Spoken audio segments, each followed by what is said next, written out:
Hey guys, tonight we're taking a slow, grimy stroll through the crooked streets of 18th century Paris, the city of light, long before it earned that flattering nickname. Picture this, the moon, barely making it through a dense fog of chimney smoke. The cobblestones, still slick with something you hope is rain, and a gentle breeze carrying the unmistakable scent of last night's oysters, reheated by the sun. If you were dreaming of quaint cafes and poetry, I'm afraid we're not quite there yet. Tonight's Paris is a city of steaming gutters, shouting milkmaids, and airborne chamber pots. You probably wouldn't survive this Paris not with modern plumbing in your bones and a scented candle addiction to maintain. This was a place where you learned to walk, fast breathe through your mouth, and accept that stepping in something unpleasant was a form of spiritual initiation. So before you get comfortable, take a moment to like the video and subscribe, but only if you genuinely enjoy what I do here. And as always, tell me in the comments where and when you're listening from. I love hearing about your sleepy routines, from warm bathtubs in Michigan to midnight strolls in Berlin. Now dim the lights. Maybe turn on a fan for that soft background hum, and let's ease into tonight's journey together. There was something profoundly democratic about the filth of 1700s Paris. No matter your station in life, fishmonger monk or mildly corrupt minor noble, if you walked through the city with open shoes, you'd carry home a piece of it between your toes. The morning began not with birdsong, but with the squelch of something unforgiving underfoot, and a baker yelling something indecipherable about brioche. The narrow alleys twisted like overcooked spaghetti, and each one held its own pungent personality. Rue de la Boucherie, for example, was known for its heady aroma of blood and liver charming if you were a stray cat. Rue Saint-Denis, meanwhile, offered a rich bouquet of perfume sweat and sins, none of which were ever cleaned properly. This wasn't just a matter of hygiene, it was a matter of habit, of tradition, of how things were done. See, Paris hadn't quite invented the idea of municipal responsibility yet. The city did technically have street cleaners, usually men paid to scrape muck with wooden shovels and shout at chickens, but they were about as consistent as a bard with a drinking problem. They'd show up when they felt like it, do just enough to earn their sou, and occasionally steal whatever wasn't nailed down. Historians still argue whether the city's leadership actually wanted things cleaner. Some believed too much cleanliness would breed vanity. Others worried that cleaning the streets would expose the potholes and thus shame the monarchy. And then, of course, there was the very real fact that filth was simply everywhere. Every improvement washed away with the next rainstorm, or worse, froze solid in winter, turning entire blocks into treacherous obstacle courses made of frozen turnips and goat droppings. Speaking of goats, you'll be meeting one soon. He doesn't have a name, not because he isn't important, but because he's been around so long that even the innkeeper forgot what it was. He's grumpy, possibly immortal, and eats anything, not protected by iron or prayer. He'll wander through this story like the stubborn little thread that ties the whole disgusting tapestry together. But for now, let's stick to the city at large. Picture the Seine winding like a sleepy eel through the heart of Paris. Its banks were once romantic. Well, that's a lie. They were more often described as sticky. Here fishmongers rinsed their catch bakers, soaked their flour sacks, and occasionally someone tossed in a very uncooperative boot.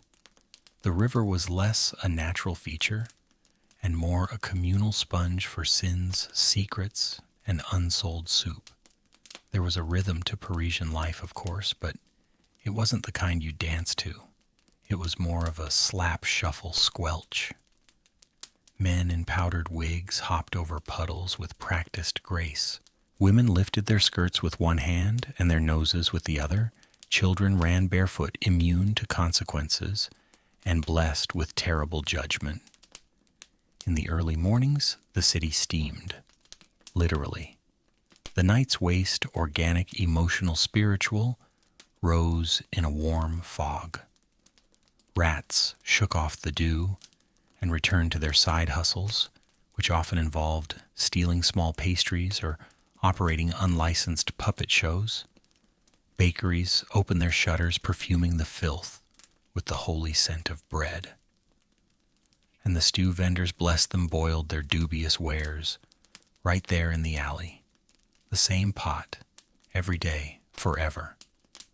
One such stew pot had been bubbling so long that locals swore it had developed a consciousness. The innkeeper, a man with the gait of someone who stepped on far too many unidentified things, claimed it once growled at a priest. "That's how you know it's working," he muttered, stirring it with a ladle older than most churches. Every corner of Paris held a secret. Some whispered, some screamed, and some just gurgled ominously when you stepped on them. But despite the mess, the city pulsed with life. Messy, chaotic, mushroom-scented life. And therein lies the strange paradox. Of it all, people loved Paris. They flocked to it, from the countryside where life was hard and boring to the city where life was still hard but came with slightly more cheese. No one came to Paris for hygiene. They came for possibility, for revolution, for cheese again. And sometimes because they'd been chased out of Rouen for owning too many ducks. Of course, not everyone adapted. Newcomers often arrived with romantic notions and left with trench foot. The smarter ones learned fast. Step around the puddle. Don't eat anything glowing. If someone yells Gardez low duck. Paris was not a city that cleaned itself quickly, or efficiently, or honestly. But it was a city that slowly and with much protest began to try. And trying, dear listener, is where our story really begins. By sunrise, the air in Paris had fully settled into its morning bouquet, equal parts baking crust, faint lavender water, and something suspiciously barnyard adjacent. The roosters crowed out of habit, but even they seemed resigned to the fact that their noble alarm call would be drowned out by chamber pots sloshing out of second-story windows. The clatter of hooves, the groan of cartwheels, and the occasional melodramatic sneeze from a nearby apothecary formed the city's sleepy overture. But it was the smell, dear heavens, the smell that truly defined early Parisian mornings. Now a modern visitor might expect poetic mist, the clink of cafe cups, maybe the rustle of a newspaper. No. What you'd get instead was something akin to wet hay-smoked sausages and the faint tang of something someone definitely meant to throw somewhere else. Even inside you weren't safe. A typical home came scented not by citrus or pine, but by close-quartered humanity smoldering candle wax and yesterday's onion stew, now rebranded as today's onion breakfast.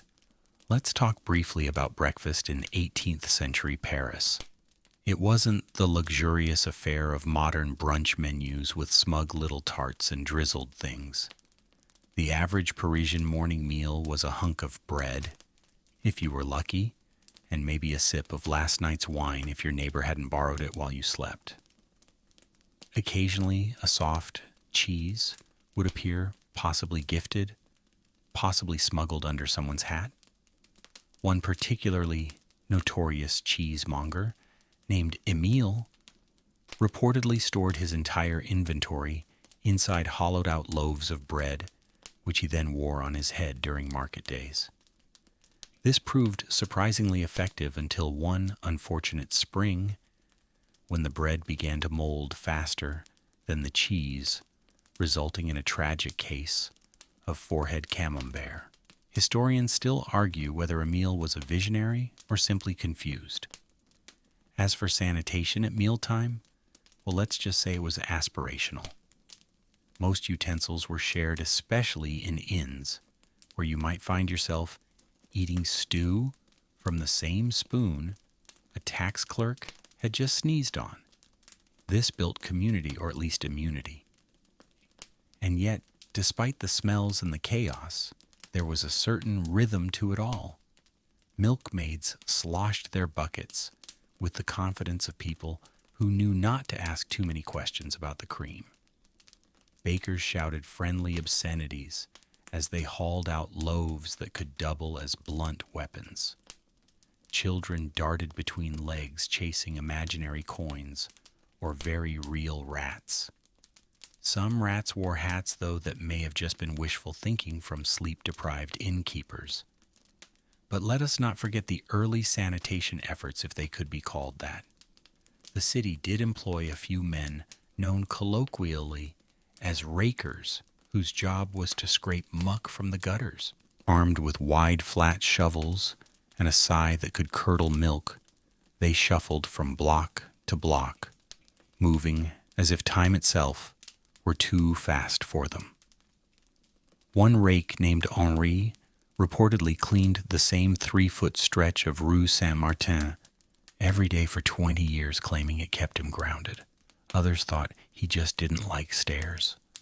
The problem, of course, was volume. Paris didn't just have filth. It generated filth. Constantly. It poured from homes, shops, stables, and humans with equal enthusiasm. Gutters overflowed. Streets soured. Every little rain shower merely relocated the problem, turning it into a traveling review of unpleasantness. Then there was the tradition of gardes l'eau, literally watch out for the water. A cheerful little shout from your upstairs neighbor before they dumped a chamber pot out the window. Ideally, this gave you just enough warning to dodge. In reality, it gave you just enough warning to look up in horror and contemplate your life choices. People did try to minimize the risk. Some wore wide-brimmed hats. Others adopted the strange goose-like side shuffle used by experienced Parisians when passing beneath windows. It became a sort of urban ballet skip, duck, sigh, repeat. The goat, by the way, had long since mastered the art of trotting in zigzags and had a remarkable survival record. It's worth noting that noble homes didn't fare much better. Yes, the walls were silk-lined, and the portraits suitably pretentious, but the plumbing situation was equally dire. Most nobles relied on chamber pots and perfumed handkerchiefs. In fact, some historians believe that the rise of cologne in France had less to do with romance and more to do with the pressing need to outsmell your surroundings. One Parisian aristocrat reportedly had 12 perfumes each for a different floor of the house. The ground level was citrusy to combat cabbage carts. The parlor was floral for entertaining, and the attic had a mysterious blend called Rose of Despair, allegedly created after the maid found something unexpected behind the chimney. It wasn't just the people who suffered either. Horses, those unsung, overburdened creatures of urban existence, were both contributors to and victims of the street conditions. A slip on an unmentionable substance could bring down horse and rider, resulting in a very awkward pause in one's morning commute. More than one duel was postponed because of an uncooperative puddle, and yet Paris endured. It endured because people were remarkably adaptable. They learned which alleys were safest, which curbs hosted the least enthusiastic rats, and which innkeepers served stew that probably wouldn't revisit you in the night. They knew to avoid stepping near the fish stalls after noon and to never ever lean on anything with moss growing on it. In the evenings, As candles flickered in high windows and laughter drifted from wine-soaked taverns, the smell didn't disappear. It just settled, like a familiar quilt pulled up over your nose, and perhaps by that dim light the filth of the day seemed almost charming. Almost. Besides, if the goat didn't mind, who were you to complain? As the sun crept higher, laying down reluctant streaks of gold over tiled roofs and crumbling chimneys, Paris revealed the true architecture of its soul, not in its churches or palaces, but in the mounds of refuse, edging every curb, wobbling precariously, like unwelcome decorative hedges. You could chart your path by them, turn left at the third dung pile, right at the heap with the broken boot sticking out of it, and if you reach the place where a cabbage seemed to be growing upwards out of the gutter, you'd gone too far. It's often said that great cities are built on foundations of ambition and stone. Paris in the 18th century was very nearly built on rot. Not just physical filth, though there was plenty of that, but a kind of quiet social decay too. A tolerance for the unbearable, perfected over generations. And nowhere was that clearer than in how they handled their trash. Or didn't. There was no municipal trash collection. Instead, every house and shop spilled its contents directly into the street like a child emptying a toy box in a tantrum. But instead of wooden horses and marbles, the toys were chicken bones, spoiled tripe oyster shells failed, shoes, shattered crockery, and occasionally a severed doll head that stared up at you like it knew something. Some of it decayed quickly. Some of it lingered. You could spend your whole morning just watching the ebb and flow of garbage traffic. Rags that had started their day as shirt cuffs migrated downstream toward the Seine. A dead cat might start in Montmartre and arrive in the Marais by mid-afternoon, buoyed by a sort of grim, aquatic ambition. If you saw a lemon peel more than once in the same day, you were either hallucinating or living at a dangerously slow pace. But then Paris had always layered itself this way, one crust atop another. Medieval bones under Renaissance bricks, under Enlightenment sewage. Some buildings leaned as if trying to escape. Others had simply given up their beams, yawning like old men in sagging coats. A few ambitious landowners built entire extra rooms into alleyways, creating canopies under which waste could accumulate undisturbed, forming small societies of flies and philosophers. Historians still argue whether this pattern of decay was urban neglect or a misunderstood form of artistic expression. Some claim the scattered relics of everyday life were the truest reflection of the human condition. Others note with some bitterness that they stepped in a poem once and it ruined their boots. The truth is, refuse had cultural significance. In the same way, today's youth photograph, their coffee foam, Parisians of the 1700s could identify their neighbors by the shape and content of their trash piles. Madame Toussaint, for example, was known for her unbroken record of burned loaves. Monsieur Baptiste's heap always included blue ribbons. Some said he was a failed wig maker. Others whispered darker tales involving pigeons and performance art. And always somewhere in the background, the goat watched. He'd pick through the piles like a scholar, seeking meaning, chewing contemplatively on a piece of discarded bonnet or sniffing at a wilted leek as if pondering its existential merit. Once he was seen dragging a rusted tin flute down the street, honking proudly. The locals began calling him the Bard, though he never played anything more musical than a sneeze. There were some attempts at reform, of course. An enterprising magistrate once proposed that each house be responsible for clearing the refuse directly in front of it. A radical idea. It nearly caused a riot. Why should I clean my doorstep? Argued one woman when the man 2 doors down keeps flinging fish heads at my shutters. A fair question, really. Even those with the best intentions faced complications. The streets weren't flat, they were riddled with dips, cracks, and gentle slopes leading absolutely nowhere.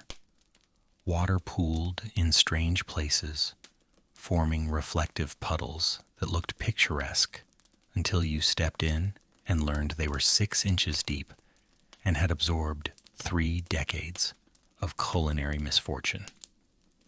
One poet compared them to liquid despair. Another tried to bottle one and sell it as a cure for melancholy. He died shortly thereafter, though probably unrelated. What did exist sporadically were communal dumping areas. These were often just large pits dug at the edges of neighborhoods, unofficially policed by a man named something like Gerard, who wore a suspiciously clean smock and claimed to be descended from Vikings. His job, loosely defined, was to poke things with a stick and mutter warnings to children. No one knew if he was paid or simply enjoyed the work. The city also employed a few carts to haul away particularly offensive bundles. These carts were pulled by mules with dead eyes and drivers who looked equally haunted.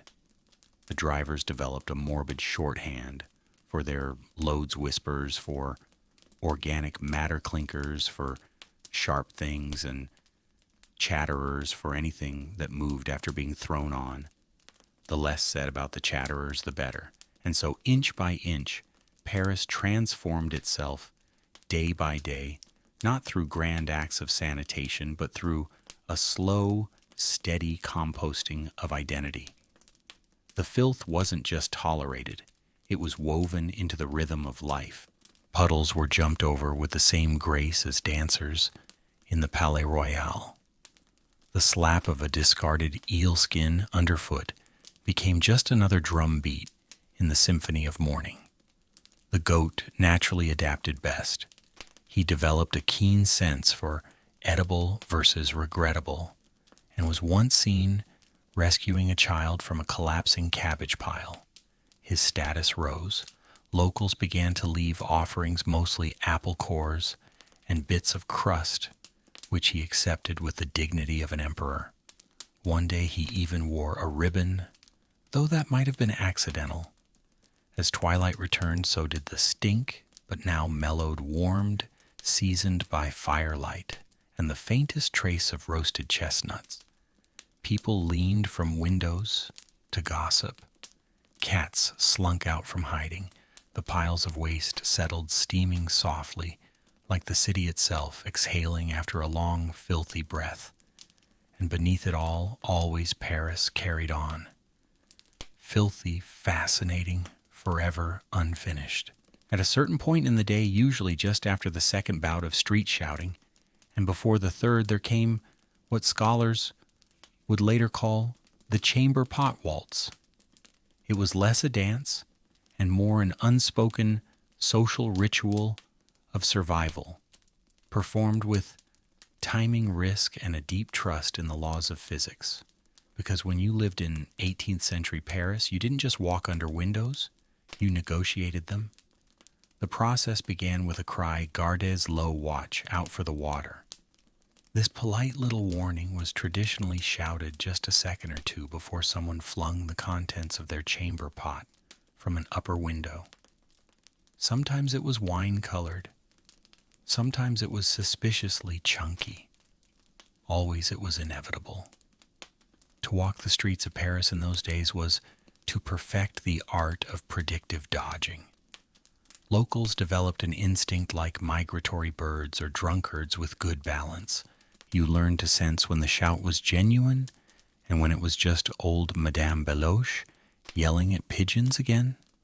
There was footwork involved, sidesteps, pivots, the occasional leap of sheer desperation.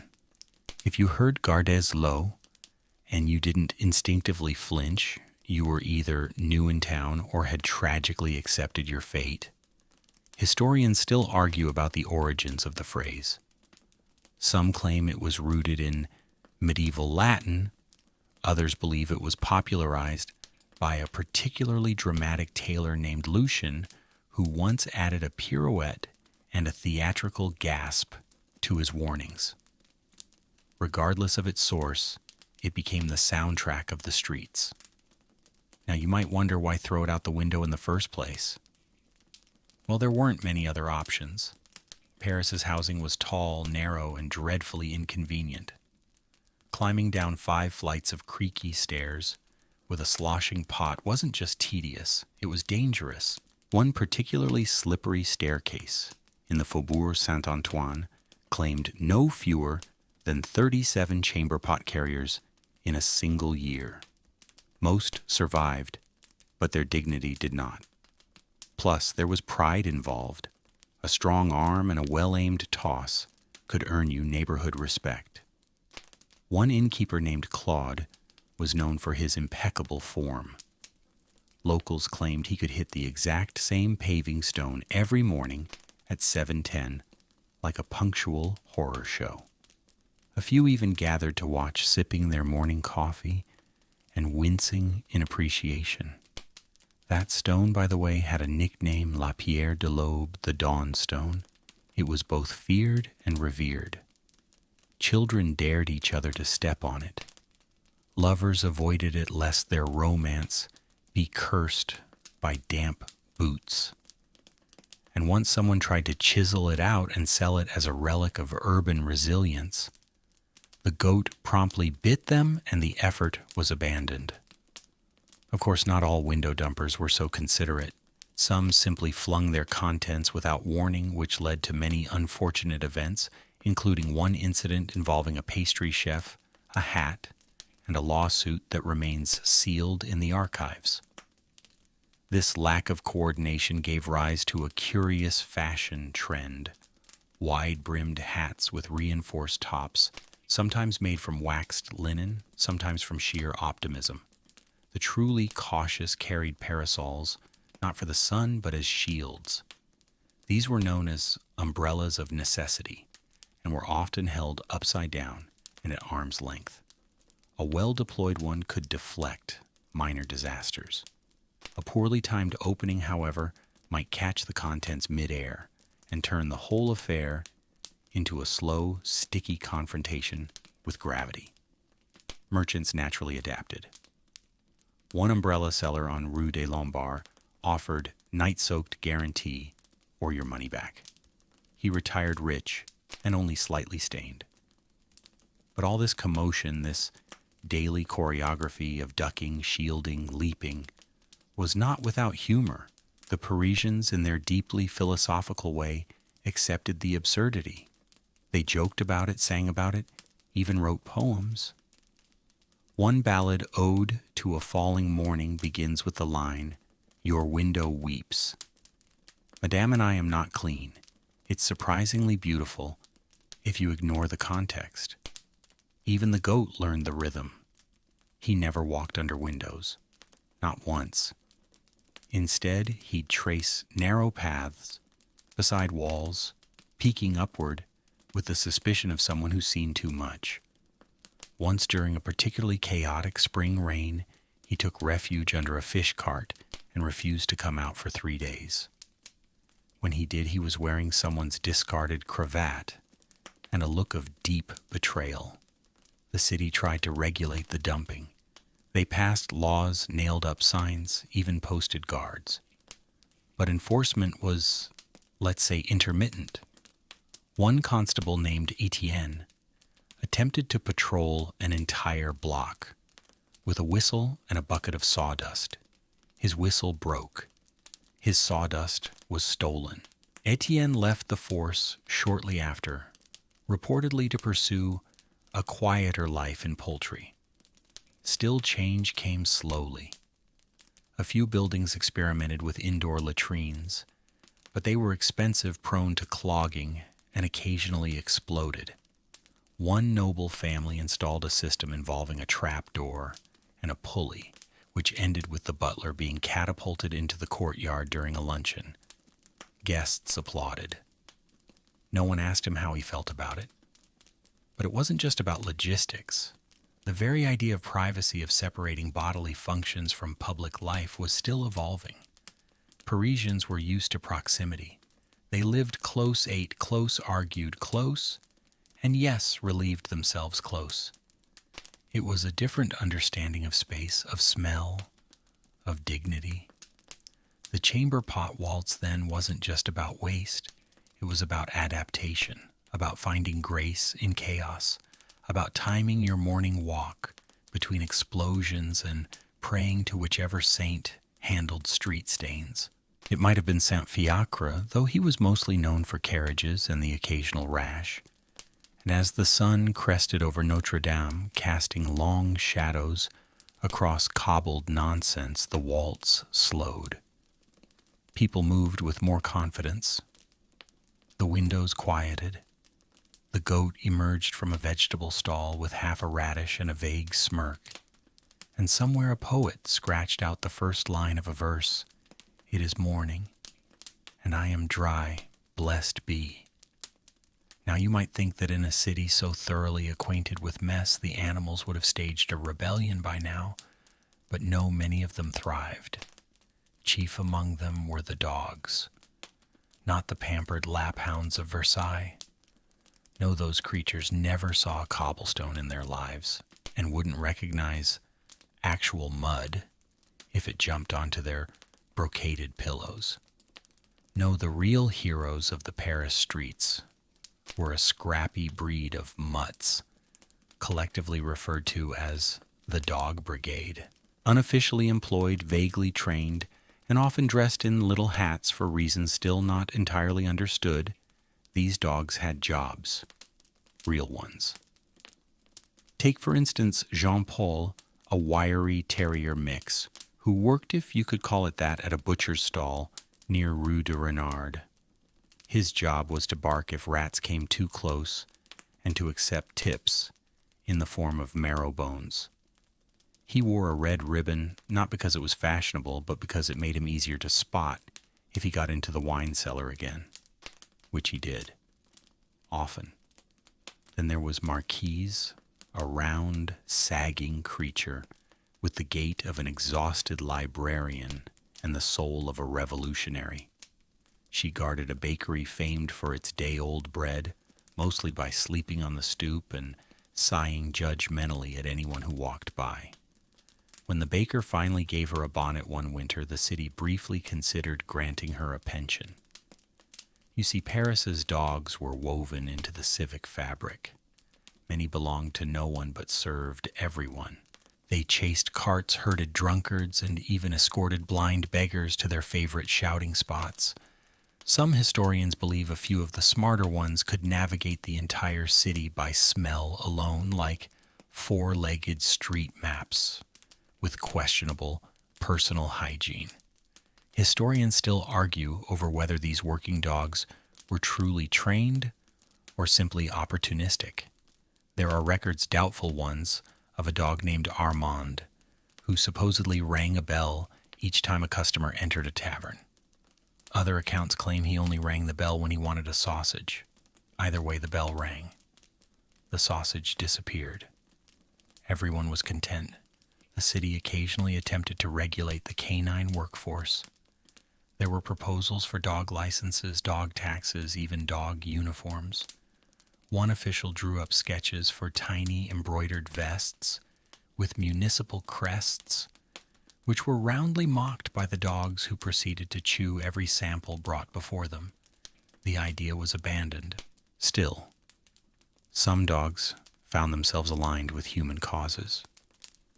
During a minor protest in 1762 about the price of soap, which was both unaffordable and suspiciously floral, a dog named Biscuit reportedly marched alongside the disgruntled soap makers, howling in perfect unison with their chants.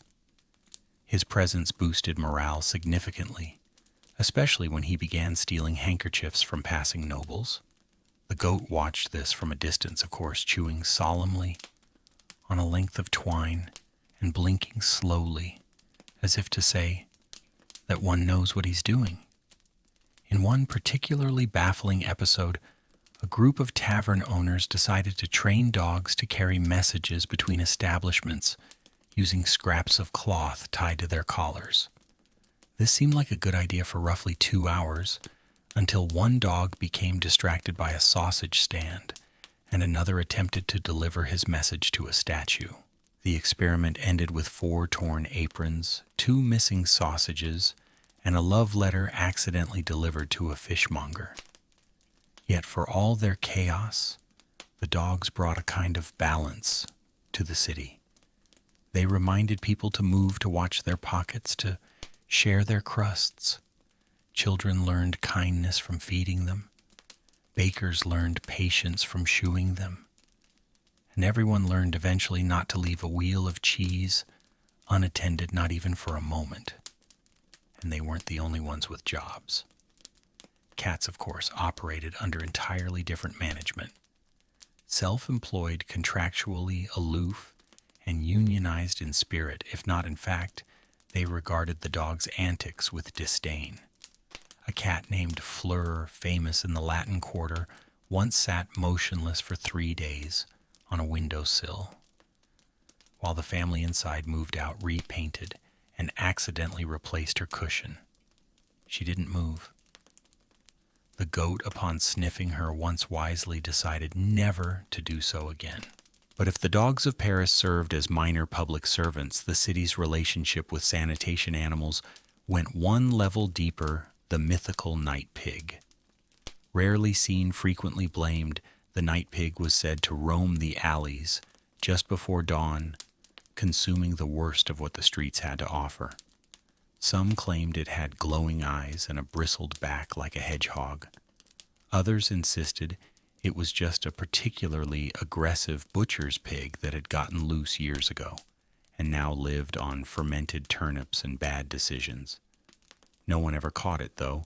A shoemaker named Dennis once claimed he heard it speak fluent Latin while rooting through his cabbage bin. The goat was skeptical, but then again, the goat didn't speak Latin anymore. Whether real or imagined, the night pig served a purpose. It gave people something to whisper about a scapegoat for when the stench got particularly creative. "Oh, that must have been the pig," they'd say, shaking their heads with false solemnity, while discreetly moving their shoe away from something unmentionable. In truth, Paris never relied on just people to manage its mess. It relied on creatures, on instincts older than cobblestone, on noses lower to the ground. And in doing so, it found a strange harmony, not a clean one, but a functional one. As twilight dipped the rooftops in melted copper, the dogs circled their posts. Jean-Paul yawned in front of the butcher. Marquise licked a passing child's shoe. Biscuit attempted once more to open a side door with his paw. Somewhere the night pig, if it ever existed, snuffled at the edge of a garden, dreaming of cabbage and chaos. And the goat. He climbed onto an abandoned fruit crate, stared into the middle distance, and sneezed. Whether in disdain or approval, no one knew. Now there's a difference between filth and mystery, but in Paris the two often walked hand in grubby hand, and nowhere did that overlap more than in the tale of the phantom pumper. Ah yes, the stuff of legend, local gossip, and the occasional police report written in such hurried Latin that scholars still disagree whether it says unknown man with barrel or confused monk with goose. Either way, the phantom pumper was a name whispered by candlelight, muttered between bites of soup, and mutely blamed whenever something went terribly wrong near a sewer grate. The story went like this somewhere in the tangle of alleys behind Rue des Archives and the buttery shadow of the Hôtel de Ville. A man, or perhaps a collective of men, had discovered a lucrative side hustle stealing waste. Not jewels, not bread, not secrets. Waste, filth, pure, unfiltered human leftovers. According to reports, he traveled at night with a wheeled cart, a ladle, and an uncanny sense of timing.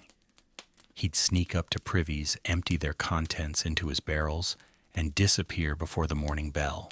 Some said he moved like a cat. Others swore they saw hooves. One innkeeper claimed the man had no eyes, just dark hollows and the nose of a crow. But that might have just been Girard, the garlic vendor, who did have unusually keen olfactory presence. Historians still argue whether the phantom pumper actually existed. Some say he was invented to explain why refuse would sometimes vanish overnight.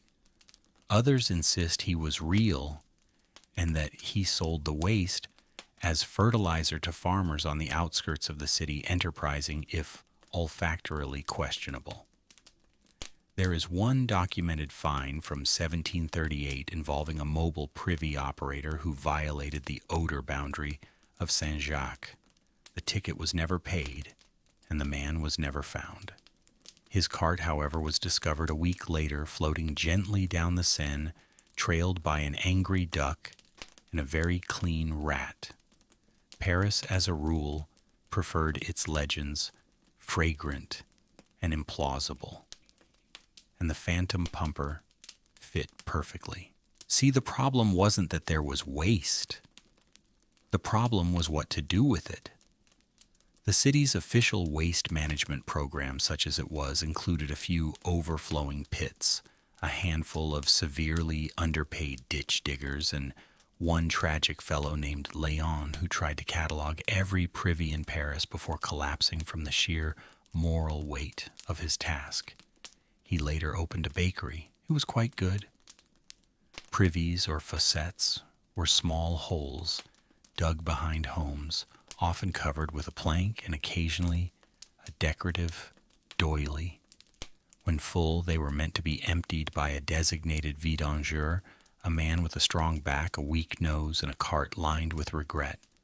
But the vidangeurs were overworked, underpaid, and often decided to just not, which meant Paris began to accumulate little pockets of problematic puddles. Enter the rumors of the phantom pumper. People began claiming they saw him at dawn, whistling softly, accompanied by a mule named Miette, and wearing a cape stitched from old potato sacks. Others described him as a silent figure in a tricorn hat, who left behind only the faint smell of lavender and fear. One child claimed he turned into mist when chased. Another said he used a goose as a lookout. The goat, when asked he was present for many things, responded only by chewing a moldy boot and looking smug. But in a city where real sanitation efforts involved more arguing than action, the idea of a secret cleaner, however strange, was oddly comforting. People began to leave little notes near the privy. Please empty before Wednesday. Mind the chicken. Mercy, mysterious one. Some even left coins or dubious snacks. This led predictably to imposters. One particularly enterprising barber began dressing up as the phantom stealing trash for dramatic effect, then charging people to protect their waste from further visits. He was eventually caught when someone noticed that his boots squeaked like a choir of annoyed ducklings. It did not end well, but it did end colorfully. What's important to understand here is that this wasn't just about cleaning, it was about hope. The idea that someone somewhere cared enough to sneak through the back alleys and take something away, something unpleasant, something ugly, without being asked. In a city where the king ruled from a perfumed throne and the gutters bubbled with anonymity, the phantom pumper became a symbol of silent order. Of course, not everyone was impressed. The city council tried once to formally investigate the matter. They issued a proclamation offering a reward for any information leading to the identity of the night extractor. The proclamation was promptly stolen, smeared with goose fat, and returned to their doorstep in the shape of a duck. No one asked further questions. Still, the presence of the phantom changed things. Neighbors began discussing privy etiquette. A few even swept their steps. Children were told bedtime stories that ended not with monsters under the bed, but with a gentle knock at the back door and the slosh of a disappearing barrel. Romantic, no, but oddly reassuring. And whether he was real imagined or simply a symptom of desperation, the legend endured. The goat, for his part, remained neutral. He once followed a barrel down the road, but quickly lost interest when it failed to contain cabbage. His standards, while flexible, did not extend to fermented onion water. But ask any old Parisian one who still remembers when the air smelled like yesterday's regrets and tomorrow's soup, and they'll likely nod lean in and say, "Ah, yes, the phantom pumper. He took something from me once. I never missed it." And that perhaps was the whole point. If the phantom pumper was the stuff of whispered legend, then the city's official sanitation efforts were the stuff of tragic opera, long, loud, and filled with disappointing finales. Because while Paris could tolerate goats in the bakeries and poets in the fountains, what it could not abide apparently was a well-organized attempt at cleaning its streets. The bureaucracy of 18th century Paris was a slow-moving beast, a beast wearing powdered wigs, constantly forming committees, and rarely, if ever, stepping outside its natural predator dung, because no amount of royal decree could convince dung to wait patiently in line or file the correct paperwork. The story begins rather predictably with a scroll, a very large scroll, hand-delivered in 1740 by a man named Gaspar, a clerk whose nose had permanently wrinkled from 30 years of unfortunate proximity to civic duty. The scroll in question contained what officials described as a comprehensive restructuring of street-level waste mitigation.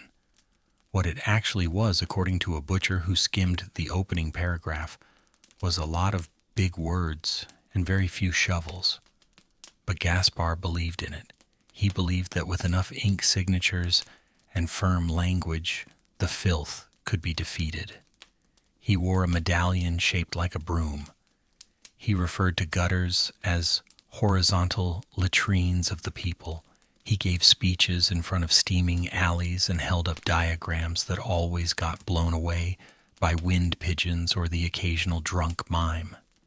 The plan called for several major reforms: proper gutter cleaning schedules, standardization of chamber pot disposal hours, and something called the dignity of drainage. It even included an attempt to divide the city into sanitary districts.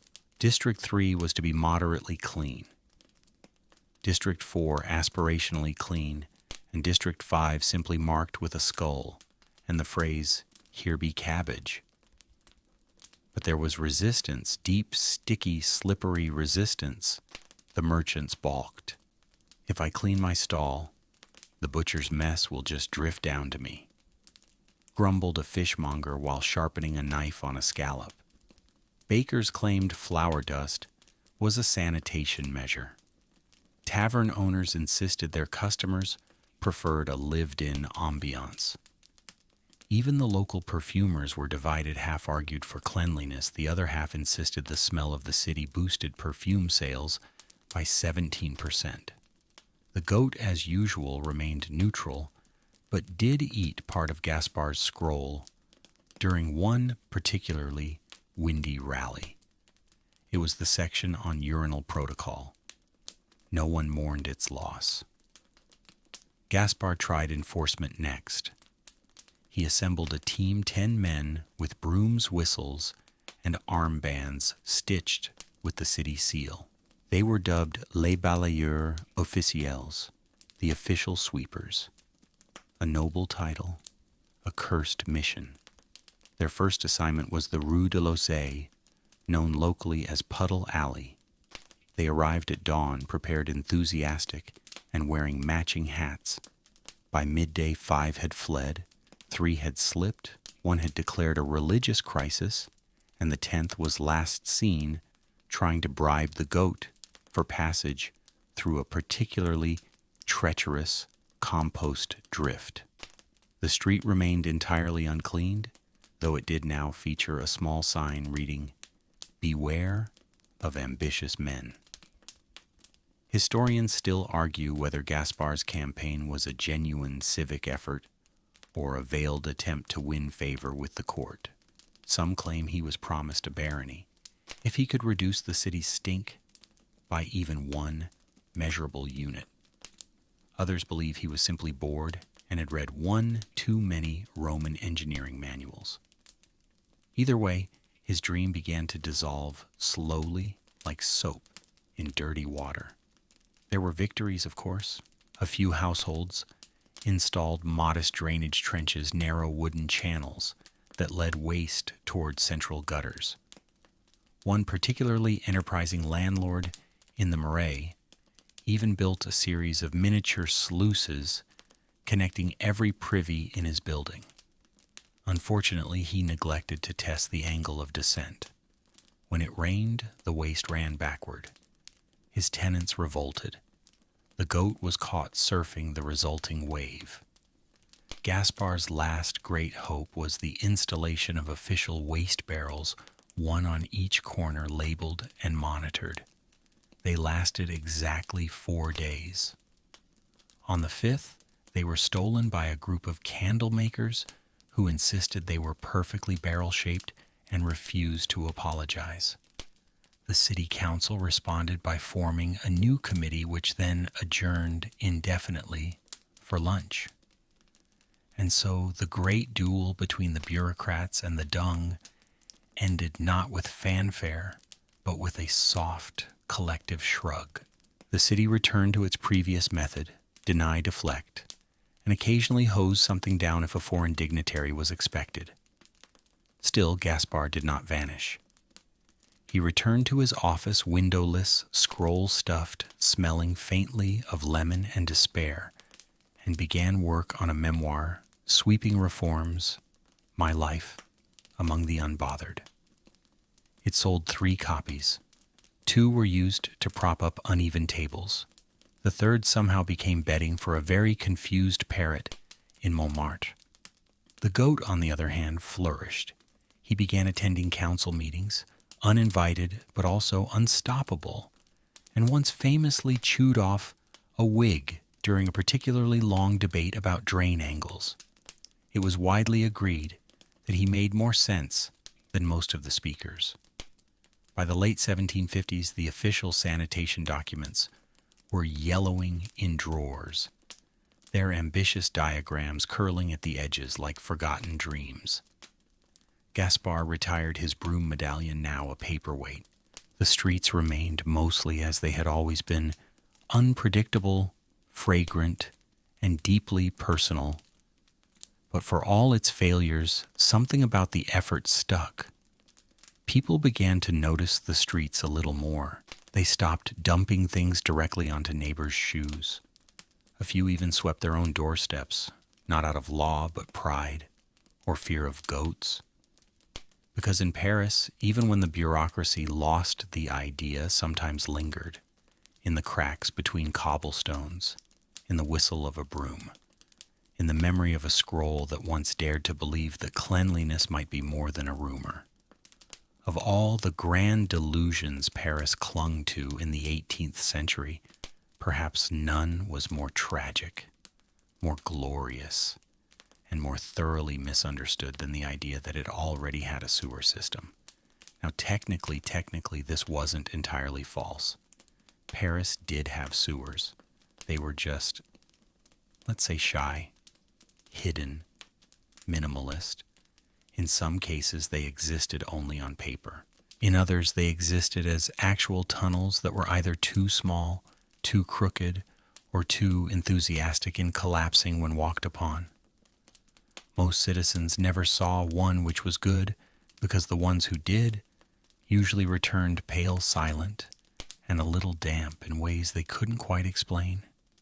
The early Parisian sewer was a marvel of medieval guesswork. It began as shallow stone channels along the center of roads intended to carry rainwater, not human waste, to the river. But somewhere between the Black Death and the Enlightenment, these channels quietly rebranded themselves as a free-for-all. Meat scraps, spoiled ale, toenail clippings, failed love letters, everything went in, including on one memorable occasion a tax collector. He survived. Barely. It wasn't uncommon to see a nobleman nod politely at a passing carriage while stepping delicately over a stream of something very unnoble, trickling by his polished boot. And therein lay the contradiction of Paris, the elegance of lace cuffs, floating just inches above absolute chaos. One popular misconception was that the city's waste all ended up in the Seine. While this was partially true, it didn't quite capture the full journey. Much of it first meandered through shallow, uncovered trenches that formed their own fragrant ecosystem. These mini-channels were often blocked by leaves, bones, or someone's lost shoe, forming stagnant pools with the temperament of a damp uncle and the smell of regret.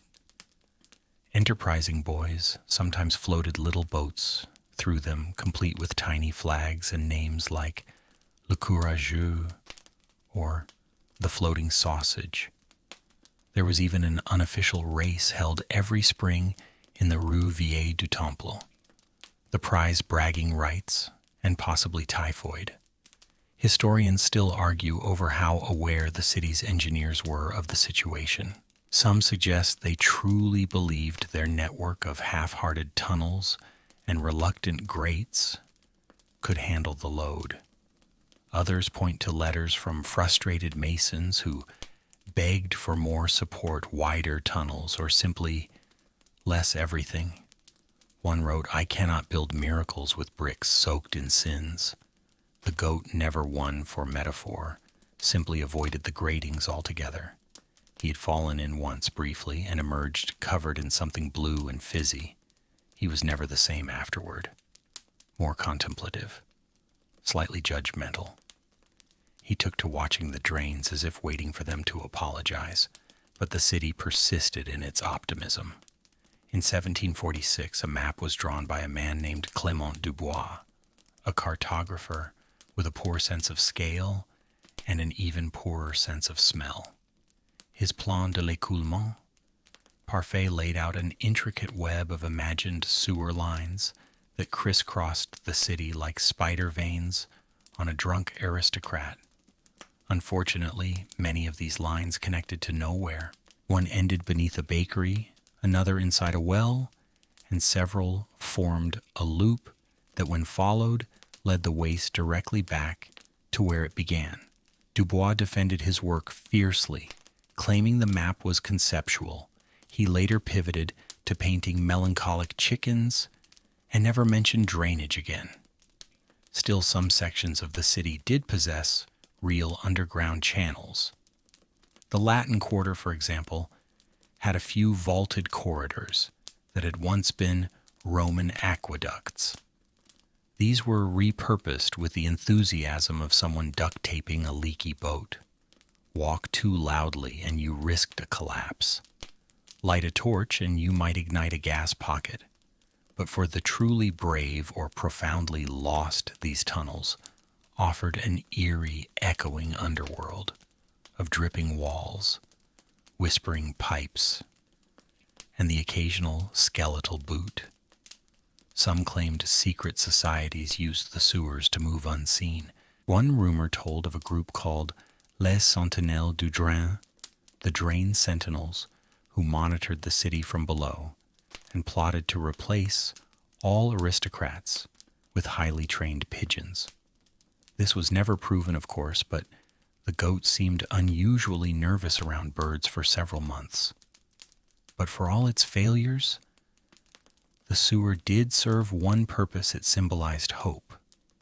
The idea that something unpleasant could be taken away out of sight, down into the dark, and never spoken of again. In that way, it was less infrastructure and more fantasy. Citizens clung to that fantasy. Whenever someone slipped on a wet patch and landed in what can only be described as a former stew, they'd mutter, "One day this will all be gone." Mothers consoled their children with tales of clean streets, invisible drains and toilets that flushed like royal trumpets.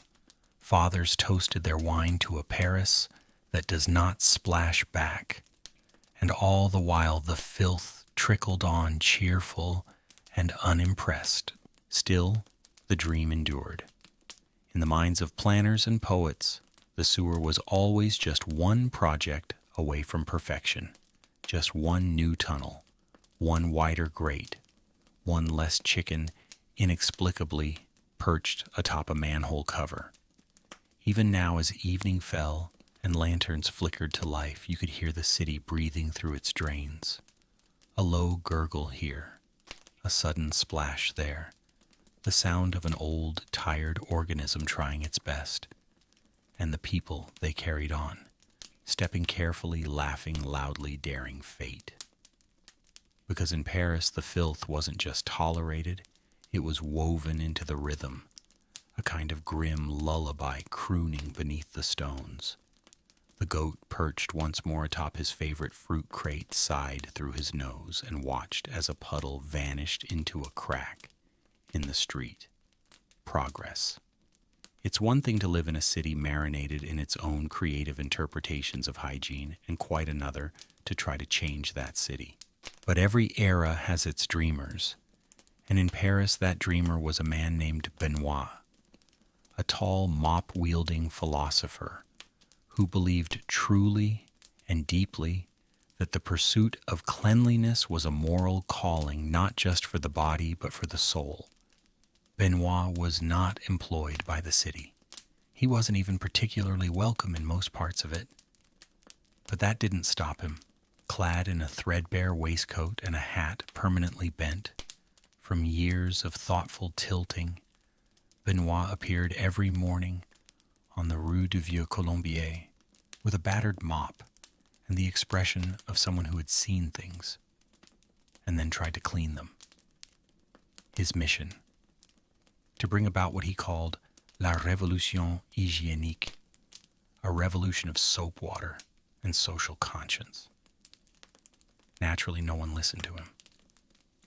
Well, not at first. Locals thought he was mad. The man's trying to clean the street, said one baker, elbow deep in dough and denial. That's like trying to dry the Seine with a napkin. But Benoit didn't mind. He saw each pile of trash not as a problem, but as a conversation waiting to happen. A gateway to philosophical enlightenment. An opportunity to quote Marcus Aurelius while holding a rag that smelled vaguely of onions and something biblical. Every day he picked a new patch of cobblestone and scrubbed it until the original color beneath revealed itself, a dusty, faded gray that shone like polished despair. Children watched with fascination, adults with suspicion, the goat with mild amusement. What made Benoit remarkable wasn't just his commitment to mopping Paris. It was his reasons. He believed filth dulled the human spirit, that stepping over rot numbed the senses, and that only by engaging with dirt could one reclaim one's dignity. To cleanse the ground, he once told a startled sausage vendor, is to cleanse the conscience. The sausage vendor replied by offering him a discount on anything less squishy. Historians still argue whether Benoit was an idealist ahead of his time, or just a man suffering from olfactory hallucinations. There are no confirmed records of his birth or death, only scattered entries in police logs. Disturbance man with mop quoting Cicero, refused to leave Market Square, cleaned statue's foot, attempted to polish a rat, but his presence became a fixture. In the cafes, people began to talk. "Did you see the gutter philosopher today?" they'd ask, sipping their muddy coffee. "He's moved on to Rue de Martyrs, gave a speech to a rain barrel. His words were unpredictable, poetic, and occasionally interrupted by sneezes from the dust. But somehow he made sense, even when he didn't." Children began mimicking him. They tied brooms to sticks and declared themselves the Mop Brigade. One girl, Lucy, carried a pail with daisies painted on it and proclaimed herself Duchess of Drainage. For 2 weeks, she was the most feared 8-year-old in Montparnasse. The goat, recognizing a kindred eccentric spirit, began following Benoit on his rounds. Not every day he had other obligations, such as chewing church banners and intimidating barbers, but often enough to form a partnership. Occasionally, Benoit would pause mid-monologue to scratch behind the goat's ear, muttering something about silent witnesses of decay. The goat tolerated this mostly because Benoit once shared a stale croissant. But Benoit's campaign was not without drama. On one fateful Thursday, he tried to clean the steps of a magistrate's office. This was seen as a political act. 3 clerks fainted from the suggestion that someone might notice the state of the entryway. Guards were summoned. Words were exchanged, mainly long, Latinate ones. Benoit was detained, interrogated, and released after no less than 2 hours of passionate discourse on the stoic implications of mildew. After that, his fame only grew. Artists began sketching him, usually with dramatic lighting and a mop held aloft like a sword. A traveling poet included him in a sonnet titled Ode to the Brush Bearer. Someone carved a tiny statue of him out of soap. It melted. Symbolic. Still, for all the curiosity and admiration, his influence remained largely symbolic. The streets stayed filthy. The gutters still gurgled. People still dodged and stepped and sighed. But something had shifted. A widow near Rue des Grands Augustins began sweeping her stoop. A cheese seller started rinsing his barrels once a week. But still, a minor noblewoman commissioned a servant to scrub the garden path like that strange man with the mop does. The servant didn't know what that meant, but he did his best. Benoit noticed, of course. He'd pause in his work squint at a cleaner stretch of curb and nod. Not with pride he disapproved of such indulgence, but with quiet satisfaction. His revolution was not swift, nor loud, nor well organized, but it was real, a subtle rearranging of habits, a hint of dignity amidst the chaos. One day he vanished. No one saw him leave. No scrolls were left behind, only his mop leaning carefully against a lamppost near the old bakery. The goat stood beside it for hours, unmoving like a sentinel made of fur and flatulence. Some say Benoit finally found a street he couldn't improve and chose to wander elsewhere. Others claim he ascended directly into the sky during a thunderstorm, quoting Epictetus and smelling faintly of lavender vinegar. Most agree he probably just moved to Lyon, but in Paris his legend remained, a reminder that even the dirtiest street holds the possibility of meaning, that a mop, when wielded with purpose, is a kind of sword, and that sometimes the first step toward cleaning the world is simply deciding not to step over it anymore. The goat, for what it's worth, kept returning to that lamppost for weeks. Whether in mourning or boredom, no one could say. Now, if Paris had its philosophers in the gutters and goats at its council doors, it also had rats. Many, many rats.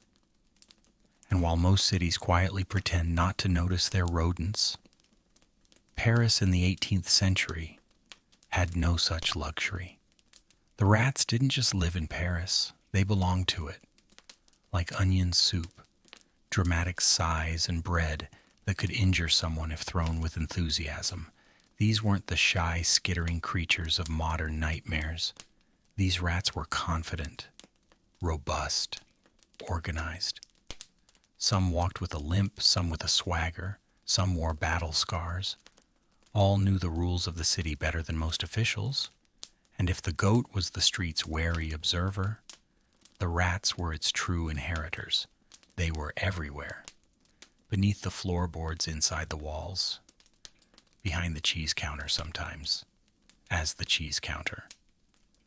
There were so many that Parisians gave up trying to exterminate them and instead developed a series of compromises. The rats could have the alleys at night so long as they didn't bite anyone who looked too important. They could eat the spoiled fruit from the markets so long as they didn't touch the wine barrels. And they were never, ever to interrupt a duel. This last rule was taken very seriously. One recorded incident from 1751 involved two minor nobles preparing to duel behind a pastry shop. Just as they drew their swords, a particularly bold rat scurried across the dueling space holding what appeared to be a marzipan strawberry. Both men dropped their weapons. One fainted. The other reportedly adopted the rat and named it Hugo. Duels were henceforth moved to less suite-adjacent locations. But it wasn't all chaos. The rats had hierarchy, territory, unspoken agreements. The sewer rats stayed below the alley. Rats handled surface affairs, and the attic rats, reclusive, twitchy, and rumored to be literate, kept to themselves. There were even stories of a council of rats said to meet beneath the city once a month to trade crumbs and gossip. Historians still argue over whether this council ever truly existed. A scholar named Duvant swore he witnessed it after falling through a cellar door and injuring his sense of disbelief. He claimed the meeting was led by a one-eyed rat named President Q, who wore a bit of ribbon and presided over disputes involving moldy sausage rights. Duvant was later dismissed from the Academy for excessive metaphor, but his journal remains compelling bedtime reading. What's certain is that the rats were observant. They knew the baker's schedule. They knew which broom-armed grandmothers posed a real threat and which just made noise. They knew when the cat was real and when it was just taxidermy positioned for moral effect. And they definitely knew which street corners offered the best leftovers. In fact, some rats grew so well fed that they abandoned stealth altogether. One famously plump rat near the Pont Neuf became something of a local celebrity. Nicknamed Le Capitaine, he was known for dragging entire apple cores back to his lair and occasionally sunning himself on warm cobblestones, like a tired nobleman. Tourists, such as they were, tried to sketch him, but Le Capitaine refused to pose without cheese. Then, of course, came the perfume problem. You see, in a city that smelled like 10,000 culinary experiments gone wrong, perfume wasn't just fashion, it was survival. Nobles wore it by the bucket. Even servants carried scented handkerchiefs. But the rats, clever, evolving, possibly vindictive, began associating certain floral scents with unattended food. As a result, rats started targeting perfumed items, gloves, sleeves, occasionally wigs. This led to a brief but intense panic among the aristocracy. No lavender shrieked one marquis after waking up to find a rat nibbling his hair powder. Perfume recipes had to be reformulated. Musk made a comeback. Several nobles tried to weaponize odor by wearing cheeses known to repel rodents, but this simply confused the servants and ruined several dinner parties. It all came to a head during the infamous cheese ball of 1763. Held at a luxurious salon near the Palais Royal, the event featured brie-shaped lanterns, a Gouda-themed dance floor, and more camembert than could legally be stored under one roof. Unfortunately, the scent acted as a clarion call to every rat in a 2-mile radius. They arrived in droves, silent, swift, determined. At first, guests assumed it was part of the entertainment. A few even applauded. But when the string quartet fled and a duchess lost her slipper to a rodent with a fondness for satin panic erupted. The goat, who had wandered in uninvited, as was his custom, managed to climb atop a piano and bleated once mournfully as the chaos unfolded below. The incident prompted a formal letter to the mayor demanding either better rat control or the immediate banning of soft cheeses from public events. The mayor, a man with very little spine and even less appetite for confrontation, responded by suggesting everyone learn to appreciate the rustic energy of Parisian nightlife. And so the rats stayed. They remained in the bread crates, under the floorboards, along the rooftops. They were part of the ecosystem part of the story. A reminder that no matter how many wigs you powdered, how many chandeliers you hung, the city would never be fully tamed. And perhaps it wasn't meant to be, because for every philosopher with a mop and every noble with a scented glove, Paris needed its rats, its bite-sized chaos, its whiskered contradictions. They were survivors, opportunists, tiny agents of entropy in a city that flirted daily with collapse. And every now and then, if you wandered the alleys late at night, you might hear it, not a scream, not a song, but the soft, steady patter of little feet. A reminder that beneath the lace, the filth, beneath the filth, the pulse, and watching from a nearby crate, the goat, unimpressed, chewing what might have once been a menu. In a city as elaborately dysfunctional as Paris, any royal decree about cleanliness arrived not as a mandate, but more like a suggestion, scrawled in icing on a collapsing cake. Still, the kings tried. Sort of. Well, they wrote things. Or at least someone with nice handwriting did. The most famous of these attempts came in 1768 when Louis XV, who had recently stepped in something unfortunate near Versailles and declared it an attack on monarchy itself, issued an elegant gold-embossed order that the streets of Paris were to be cleaned thoroughly, regularly, heroically. The edict was read aloud in town squares, posted on church doors, and even sung by a trio of out-of-work tenors in the Rue Montorgueil, who added harmonies and charged 2 sous per encore. The response from the public was immediate, and very Parisian applause shrugs, and exactly 1 tomato thrown at a bishop who had merely paused too close to a suspicious puddle. The decree was specific. Every street was to be assigned a sweeper.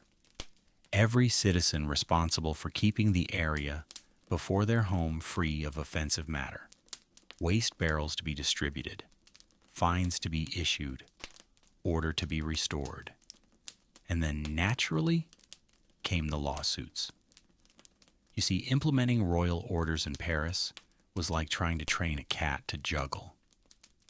It might nod as though considering the idea, then promptly knock a glass off the table out of spite.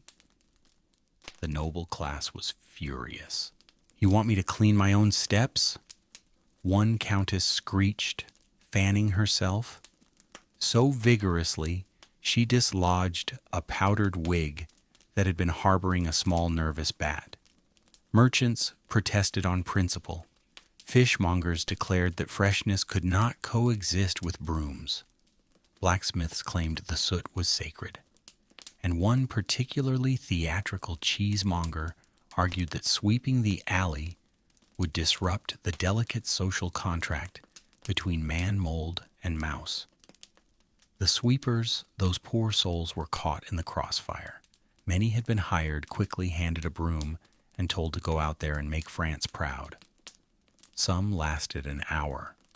Others made a career of it, developing long coats, deep coughs, and an instinct for when not to look up.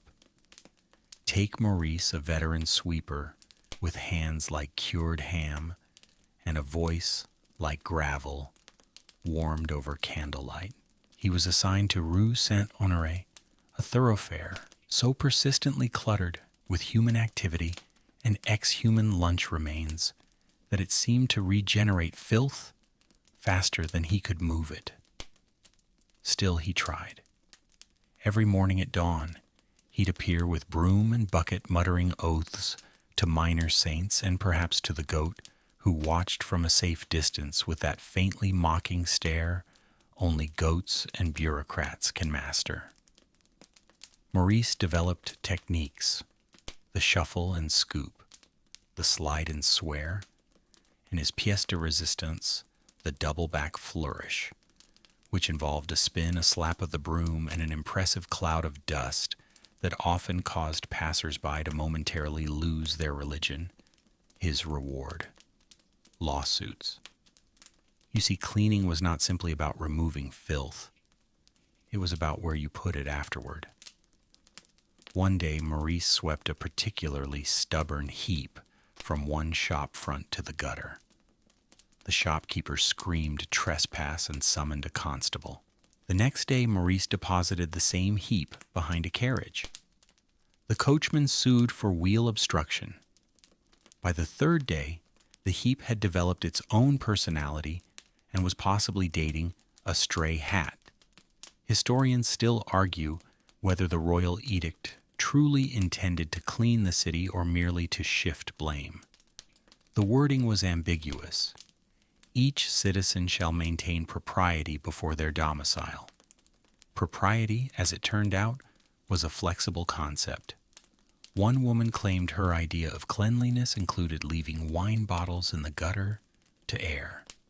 Another said sweeping disrupted her hen's meditation rituals. The city courts filled with brooms and grievances. A man sued his neighbor for sweeping trash into his doorway. The neighbor countersued, claiming the trash was in fact cultural commentary. A baker accused a sweeper of stealing flour, only for it to be revealed that the flour in question was an aggressively decomposing baguette. The goat was briefly summoned as a witness but declined to testify. Even the royal sweepers, unionized, sort of. They gathered once a week in a wine cellar to share techniques, bandages, and the occasional existential question. If I sweep the same pile every day, one asked, and it's always there the next morning, have I failed, or is that just the natural order of things? No one answered. They simply raised their cups and toasted to futility. Still, the streets did somehow become marginally cleaner. Not clean, mind you, not as one might imagine in a modern sense, but fewer piles, fewer tomatoes with faces drawn on them, fewer slipper-based injuries, a win in its own way. But as always, the effect was uneven. Some neighborhoods flourished under the new semi-cleanliness, boasting gutters you could see the bottom of. Others resisted completely. The Rue de Délices refused to be swept as though insulted by the concept. Its residents declared it an open-air still life and began placing fruit sculptures among the debris. Tourists took notes. Artists wept. And then, of course, there was the goat. He seemed to thrive in the chaos. He'd appear where the broom had just passed, nose to the stones, as if personally inspecting the effort. On one occasion, he deposited something deeply symbolic on a freshly swept step. The sweeper took it as a review. 3 stars. In time, the lawsuits died down or were buried under newer, shinier scandals. The sweepers remained now part of the city's rhythm. Children imitated their moves. Bakers greeted them like old friends. Even the perfumers found a way to incorporate their musk into a daring new cologne called Rue du Matin. It sold poorly, and so Paris inched forward not toward perfection, but toward a kind of functional filth. The kind you could live beside, write poetry near, fall in love within, because in Paris even the lawsuits had lace. and sometimes even a broom could feel like hope.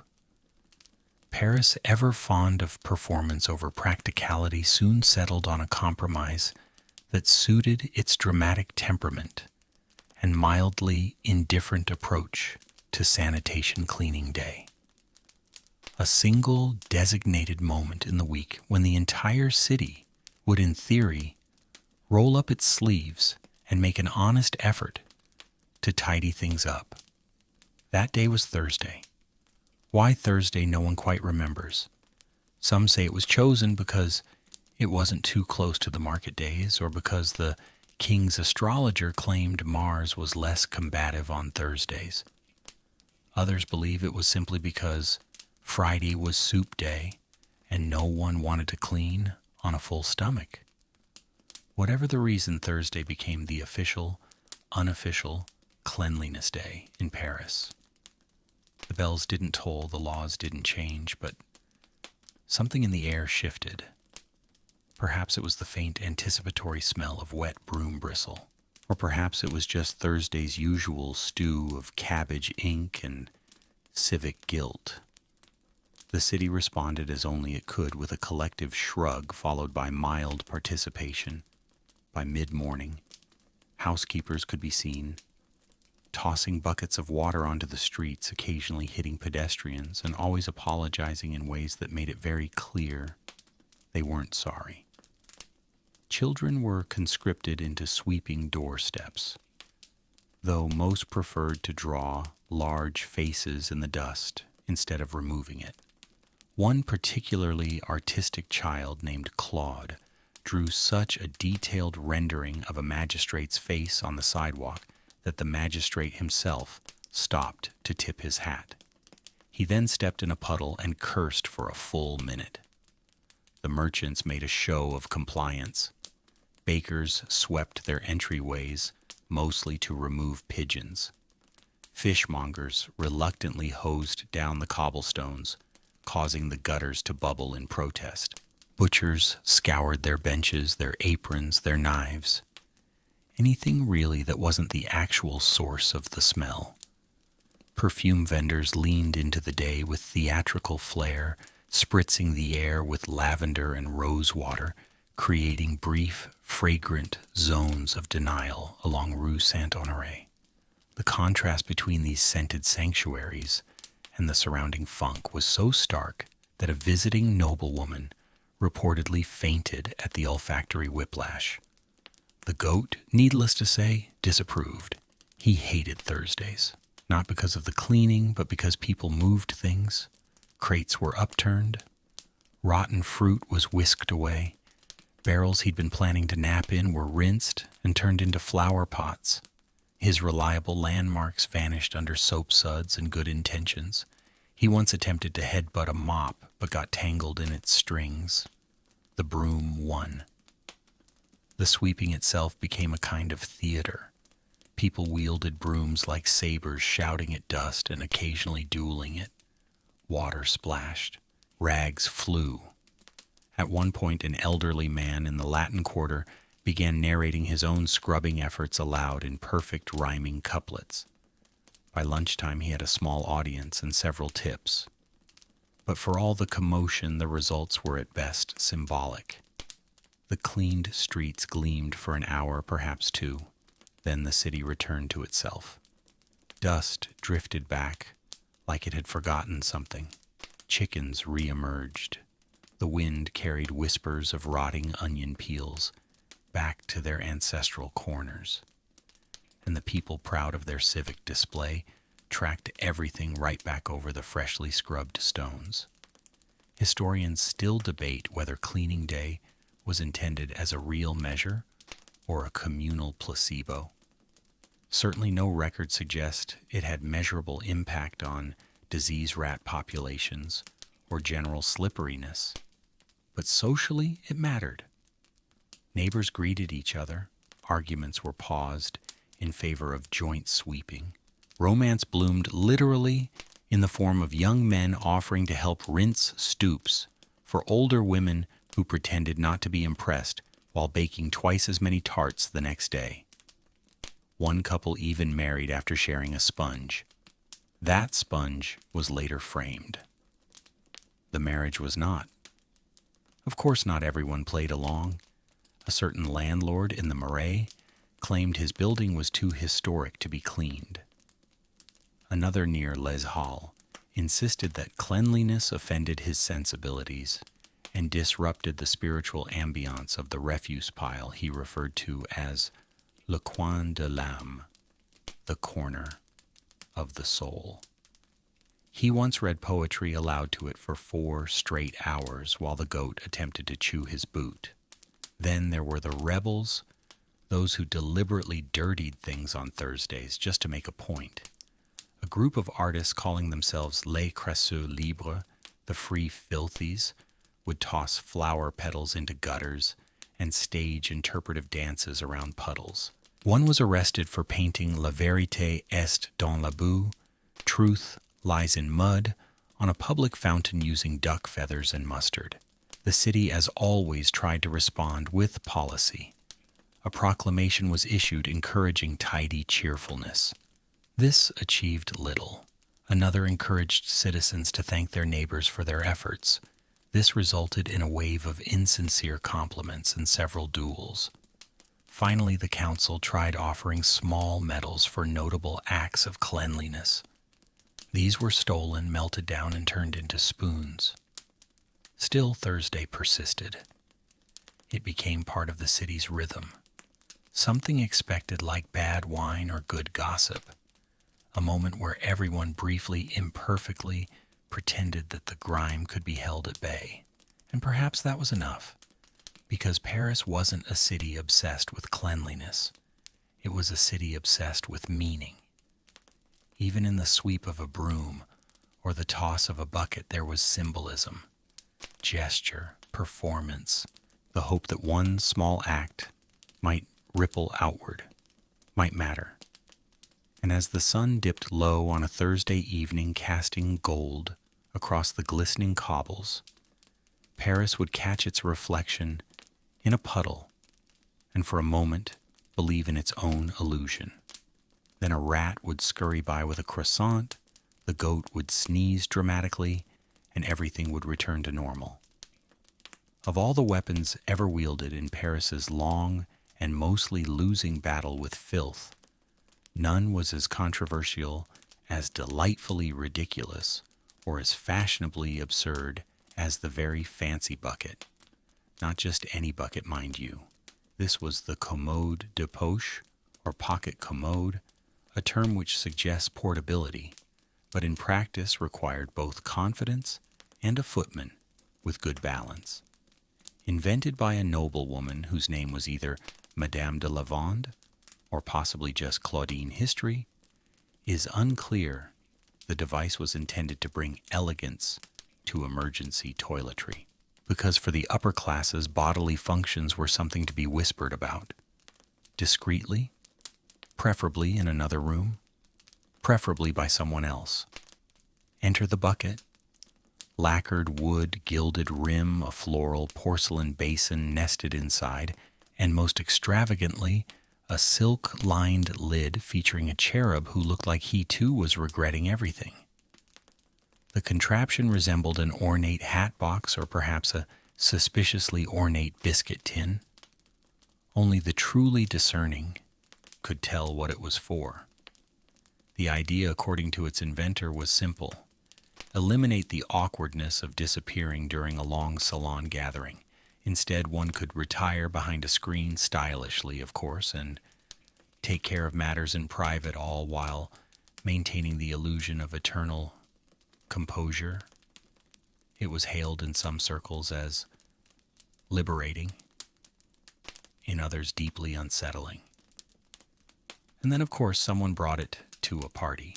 Historians still argue over the exact details, but the incident became known as le soir du déversement, the evening of the unfortunate tipping. It was held at the home of the Marquise de Villiers, a woman known for her experimental desserts and aggressively scented gloves. During the evening, amidst the laughter and lutes, someone, possibly the goat, though this was never proven, bumped the commode de poche. It rolled, it tipped, it emptied onto an ottoman. A very expensive ottoman. Guests fled. Servants screamed. A violinist collapsed with his instrument. One gentleman, already 3 wines deep, declared the scene a metaphor for the monarchy. He was escorted out and later published a pamphlet. The scandal was enormous. Other noblewomen who had previously shown interest in the discreet commode suddenly remembered they had always found it gauche. Fashion turned sharply against practical porcelain. Rumors circulated that the king himself had banned them, though in truth he was simply busy falling off a horse that week and didn't notice. Still, the damage was done. The very fancy bucket became a symbol of hubris, of trying to outwit nature with velvet and hinges. A poem was written anonymously that opened with the line, "O bucket, with a cherub's frown, you brought a kingdom's posture down." And yet, like all things truly Parisian, the idea didn't die. It merely evolved. Within weeks, artisans had begun designing apology buckets, smaller, less ornate, but still with enough flair to suggest you weren't a peasant. One featured a clever system of lavender packets tucked beneath the lid. Another had wheels. A third doubled as a footstool, though this led to confusion in households with children, and one particularly regrettable birthday incident. By the 1770s, entire shops along Rue des Archives specialized in private commodes. Some folded, some unfolded, some played music when opened. Most were entirely impractical. All were absurdly expensive. The goat attempted to eat one made of sugar plum wood, but regretted it instantly. The question remained, however, where did the contents go? In theory, they were to be disposed of discreetly by household staff. In practice, many were forgotten behind screens, under draped tables, or in unused drawing rooms, where servants refused to enter due to an atmosphere of malevolence. One such commode was discovered years later, containing not only its original cargo, but also 3 hairpins, a political pamphlet, and a surprisingly lifelike doll's arm. The city responded with mild confusion. One councilman proposed a registration system for private buckets. Another suggested all future salons be held outdoors, where such things may return to the earth without legal consequence. Neither plan went anywhere, mostly because the paperwork was misplaced inside a commode during a committee meeting. Still, the phenomenon had effects beyond the aristocracy. Middle-class Parisians, ever keen to imitate the upper crust with cheaper materials and greater enthusiasm, began producing their own versions. Wooden pails with lace trim, chamber pots painted to look like flower vases. One particularly bold blacksmith built a 3-legged stool with a detachable seat and named it La Liberté du Derrière. He sold 6. Historians note a brief but measurable spike in domestic accidents during this period, mostly involving people sitting down without verifying what they were sitting on. This led to a short-lived etiquette trend of tapping chairs before use, which caused its own wave of misunderstandings. And always watching from the edges of the room or the far side of the garden party was the goat. He had learned to avoid chairs and ottomans and anything with gilded rims and a faint whiff of panic. He spent most of his time circling the periphery of society, chewing, slowly, judging quietly, and stepping around the perfumed absurdities of people who believed somehow that silk could solve anything. In the end, the very fancy bucket faded from fashion, replaced by the next distraction, powdered neck ruffs, scandalous fans, decorative pineapples. But its legacy remained. It had, in its own misguided way, asked a noble question. How does one remain dignified in a world where everything leaks tips and smells faintly of cabbage? And Paris answered as always with a shrug, a poem and a particularly pointed bit of satire delivered through a puppet show behind the butcher's cart. Soap glorious, misunderstood, rarely applied soap was meant to be Paris's great equalizer, a small, slippery revolution in a bar. And yet in the 18th century, it became the source of one of the city's most bizarre uprisings. A rebellion not led by soldiers or students, but by sudsy artisans in aprons with burn marks and very strong opinions about lye content. This, dear listener, was the Soap Makers' Uprising. It began, as many uprisings do, with an insult. One humid summer afternoon, a minor noble passing through the Saint Marcel quarter made the grave mistake of wrinkling his nose while walking past a soap shop. The shop run by two brothers named Etienne and Paulin, who bore more resemblance to barrels than humans was known for. Its almond oil blends and a particular soap that, when shaved into a hot bath, smelled faintly of revolution and boiled walnuts. The noble, fanning himself with a pamphlet he hadn't read, muttered, "Smells like the servants have been fighting with vinegar again." Paulin, overhearing this from his doorway, didn't say a word. He simply tightened his apron and returned inside. The next morning, the noble's boots were mysteriously covered in hardened lavender soap. The following day, his horse's mane was discovered braided and unusually glossy. The soap makers had struck. What began as petty retaliation soon became a movement. Word spread among the city's soap artisans, an underestimated, underpaid, and routinely mocked group who had long endured jokes about slippery trades and clean dreams and dirty streets. They were tired of nobles who didn't bathe but looked down on those who made bathing possible, tired of city inspectors who taxed their vats but never inspected the latrines behind the opera house, tired of the goat who kept trying to eat the display soap shaped like pears. And so they gathered in a courtyard behind the abbey. Ruin's 50 soap makers stood shoulder to shoulder, smelling faintly of chamomile and charcoal.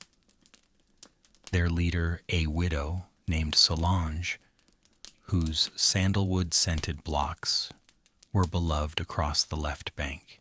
She stood on a wooden crate wielding a ladle like a scepter and declared, "We make the city clean and the city spits in our bucket.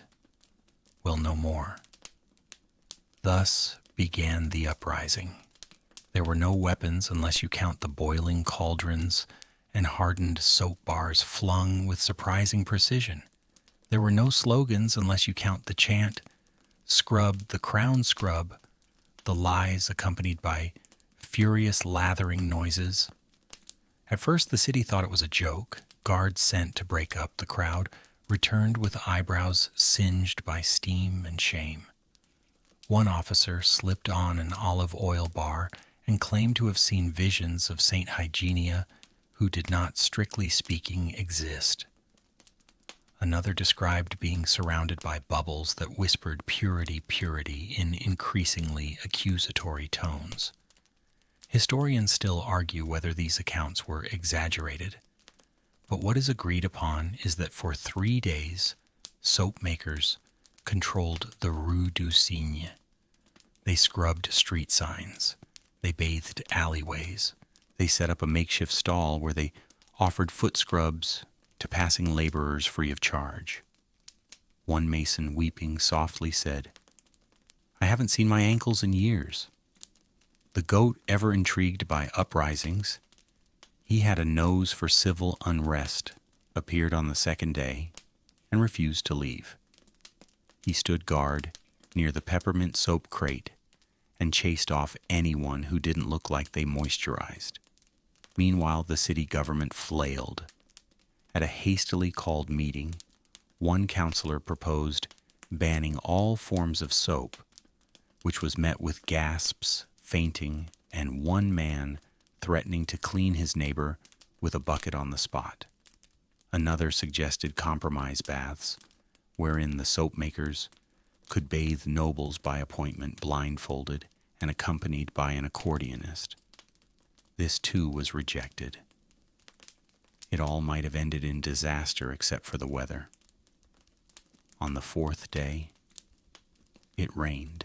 Not a gentle mist or a romantic drizzle, but a torrential downpour that turned streets into rivers and sent pigeons fleeing for shelter under awnings. The soap makers' banners melted, their barricades slipped into puddles, and worst of all, their precious products began to dissolve. There was shouting, slipping, a tragic loss of sandalwood stock. The uprising, foiled not by politics but by precipitation, dissolved like the very thing it celebrated. Solange, soaked but unbowed, packed her ladle and returned to her shop. Etienne and Paulin muttered about wax seals and vengeance. The goat disappeared into a nearby pastry cart and re-emerged hours later, looking suspiciously sugared. And Paris did what it always did. It watched, gossiped, and quietly adjusted.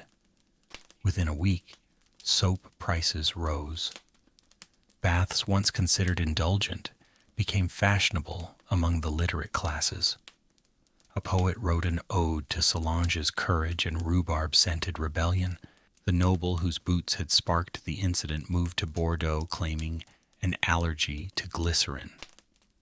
And a small brass plaque was eventually affixed to the courtyard wall, reading, "Here stood the cleanest rebels Paris ever knew."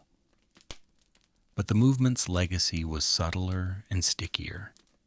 People began to question the habits they'd accepted for generations. They eyed their dishwater. They sniffed their shirts. One butcher even installed a hand-washing station, a basin nailed to a barrel with soap, carved into the shape of a pig. It was deeply unsettling and very popular. Even the goat, who had always considered water an enemy, allowed himself a brief rinse one evening. Witnesses swore he looked lighter afterward, almost reflective. And so the soap makers' uprising faded into the fragrant background of Parisian history, not with parades or statues, but with cleaner fingertips, slightly fewer rashes, and the lingering question, if a city's filth defines it, what happens when the filth fights back? If cleanliness was rebellion and soap was revolution, then disease was the inevitable counterattack, a reminder that no matter how hard Parisians tried to scrub soak or scent their way to dignity, the city had its own ideas. Filth wasn't just unsightly, it was alive. The cramped tenements, the overflowing gutters, the soup carts stationed inches from manure piles, all of it formed a rich, damp ecosystem that could sprout illness from nothing more than a shared spoon or an ill-timed sneeze. And in the lower quarters of Paris, where ventilation was considered a luxury and fresh air, a rumor fever, didn't simply visit. It moved in. Here begins the quiet tragedy of the common home. These were tall, narrow buildings with staircases so crooked they seemed to spiral toward regret. Each floor was its own little kingdom, crying babies on the first, shrieking drunks on the second, a mysterious cough on the third that no one ever located. The walls sweated, the floorboards whispered, and the windows, if they opened at all, let in only the perfume of horses and hot onions. It was in these homes that filth turned deadly. Not all at once, no. Slowly, cleverly. A child would grow pale, a woman would develop a persistent shiver, a man would fall asleep and wake up less than himself. There was no diagnosis, only suspicion prayers, and if things got particularly dramatic, a priest who hated stairs. Historians still argue over which illness claimed the most lives during this period. Was it typhus passed along by lice, living rent-free in wool coats? Was it dysentery crouching behind every shared basin? Or was it simply Exhaustion brewed slowly in the lungs of people who lived elbow to rib, in rooms meant for two but housing 6 doctors when called arrived, wearing powdered wigs and enough perfume to sedate a goat. They bled patients, applied leeches, and advised against open windows because fresh air was believed to let in demons or worse ideas. The goat who once wandered into a consultation by mistake ate a jar of camphor and then bit the physician on the elbow. It was widely considered an act of mercy. Still, despite the danger, people stayed. They stayed because they had nowhere else to go. Because the countryside, while greener, lacked employment and bread stalls and the comforting roar of a drunken accordionist. They stayed because they were born in those walls and didn't know what silence sounded like. They stayed because someone had to feed the pigeons. And through it all, life continued. Loud, leaky, and defiant. Mothers invented lullabies to drown out coughing. Lovers met on the stairwell between the cabbage floor and the mold floor.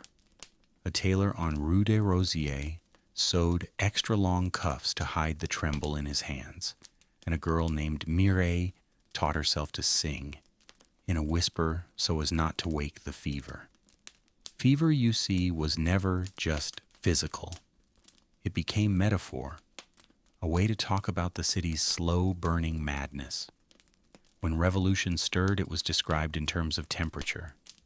"The streets are hot tonight," whispered one baker before storming the Bastille with a baguette in each hand. "Boiling over," muttered a fishwife who had seen 3 constables faint from the heat of an angry crowd. The connection wasn't lost on the poets. One famously declared, "We burn because Paris is a furnace, and we are the rats inside." He was later arrested for libel against the sewer rats who were gaining quite a reputation for public order and cleanliness. The true heartbreak of these years, though, wasn't the illness itself. It was how quietly it came. No drama, no sudden scream. Just the slow fade of a neighbor who used to hum, the empty chair in the soup line, the unopened shutter, and then came the masks. Not the carnival kind. Not even the plague doctor's iconic beak. These were modest cloths tied awkwardly soaked in vinegar or rosewater or superstition. They were less about protection and more about the small comfort of trying, a symbol of resistance against a city that gave more grime than answers. One woman, Celeste, a laundress with knuckles like stones, took to washing the street outside her shop every morning. "If I'm to lose my children to fever," she said, "it won't be because I didn't fight." She scrubbed with a brush made from bundled willow twigs and a bucket that once held fish. The neighbors called her mad. Then they started scrubbing too. Even the goat noticed. He stopped trampling the soapy water and began watching from a distance, his hooves neatly tucked as if he too understood the sacredness of clean cobblestones in a dirty war. But make no mistake, Paris did not become sanitary. It became aware, which for this city was progress bordering on revolution. Pamphlets began circulating, some medical, some philosophical, some simply sketches of a sneeze labeled "Beware." The mayor commissioned a report titled "Filth and Its Dissatisfactions," which was mostly illustrations of rats and someone crying into a turnip. One playwright staged a one-act farce about a man who moved into a clean house and immediately died from shock. It was a hit, especially among the soap makers who took to tossing complimentary samples into the crowd. And the illness, it remained, but it no longer ruled in silence. People named it, described it, wrote letters to cousins, describing symptoms with clinical precision and deeply unnecessary metaphors. Some even began using the word sanitation, which had previously been considered too foreign, too fancy, or too suspiciously Italian. Of course, not all efforts succeeded. A nobleman once tried to introduce sanitary dancing as a way to shake off miasma. His soirees involved vigorous waltzing and the liberal use of peppermint oil. He was mocked so thoroughly that he moved to Nice and became a connoisseur of lukewarm soup. But in the tenements the truth held firm. Disease had power. But so did soap. So did sunlight when you could catch it. So did love carefully given through door cracks and whispered from balconies. And so did the goat who, one evening, walked into a fever ward, sat beside a coughing child, and stayed all night. No one touched him, no one dared. But they cleaned the floor where he sat, and for once, in a city built on compost and contradiction, that patch of stone stayed clean. Street lamps in theory were meant to make things safer. In practice, they made things visible, and in 18th century Paris, visibility was a double-edged candle flame. Before the glow of gaslight washed over boulevards and artists alike, the city lit its nights in fits and flickers. Lanterns dangled from iron hooks above doorways. Candles trembled in cracked glass boxes, and if you were rich or had stolen from someone who was, you might carry a handheld lamp that illuminated roughly the distance of a deep sigh. Then came the royal push for proper illumination. In 1766, a decree declared that Paris would become a city of light, which sounded grand until you remembered that most of Paris had never wanted to be seen after dark, especially not in the alleys behind taverns, or the quiet corners behind bakeries, or the street behind the convent where every Wednesday a priest, a musician, and a woman named Josette engaged in something that definitely wasn't prayer. And yet lamps began to appear.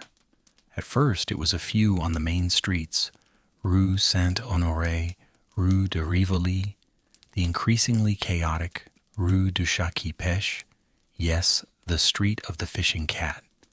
They were hoisted on poles with iron arms that looked like the city was being guarded by mildly tipsy giants holding torches.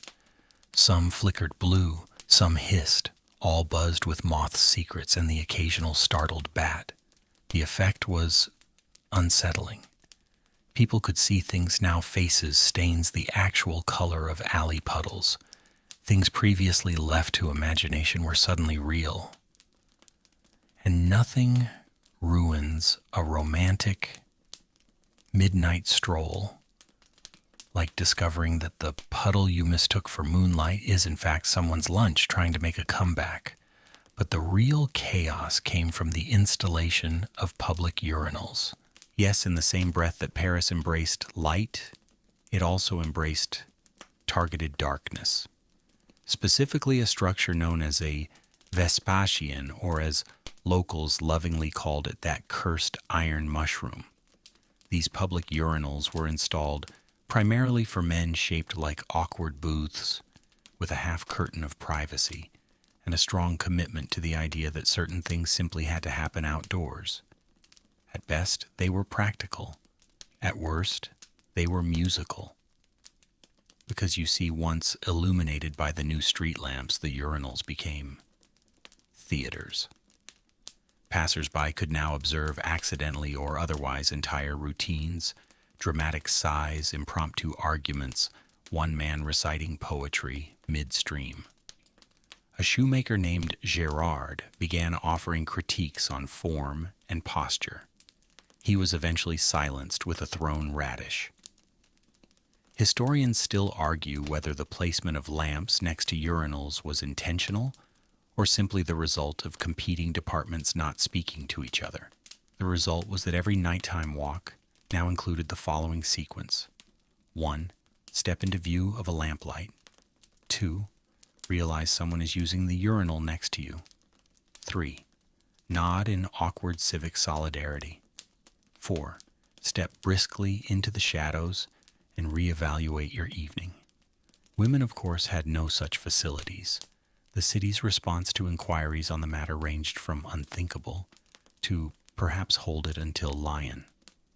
This led to quiet protests, loud poetry, and a woman named Beatrice, who dragged her chamber pot into the middle of Place Dauphine, sat on it and knitted for 27 minutes. No one stopped her. Several people tipped her.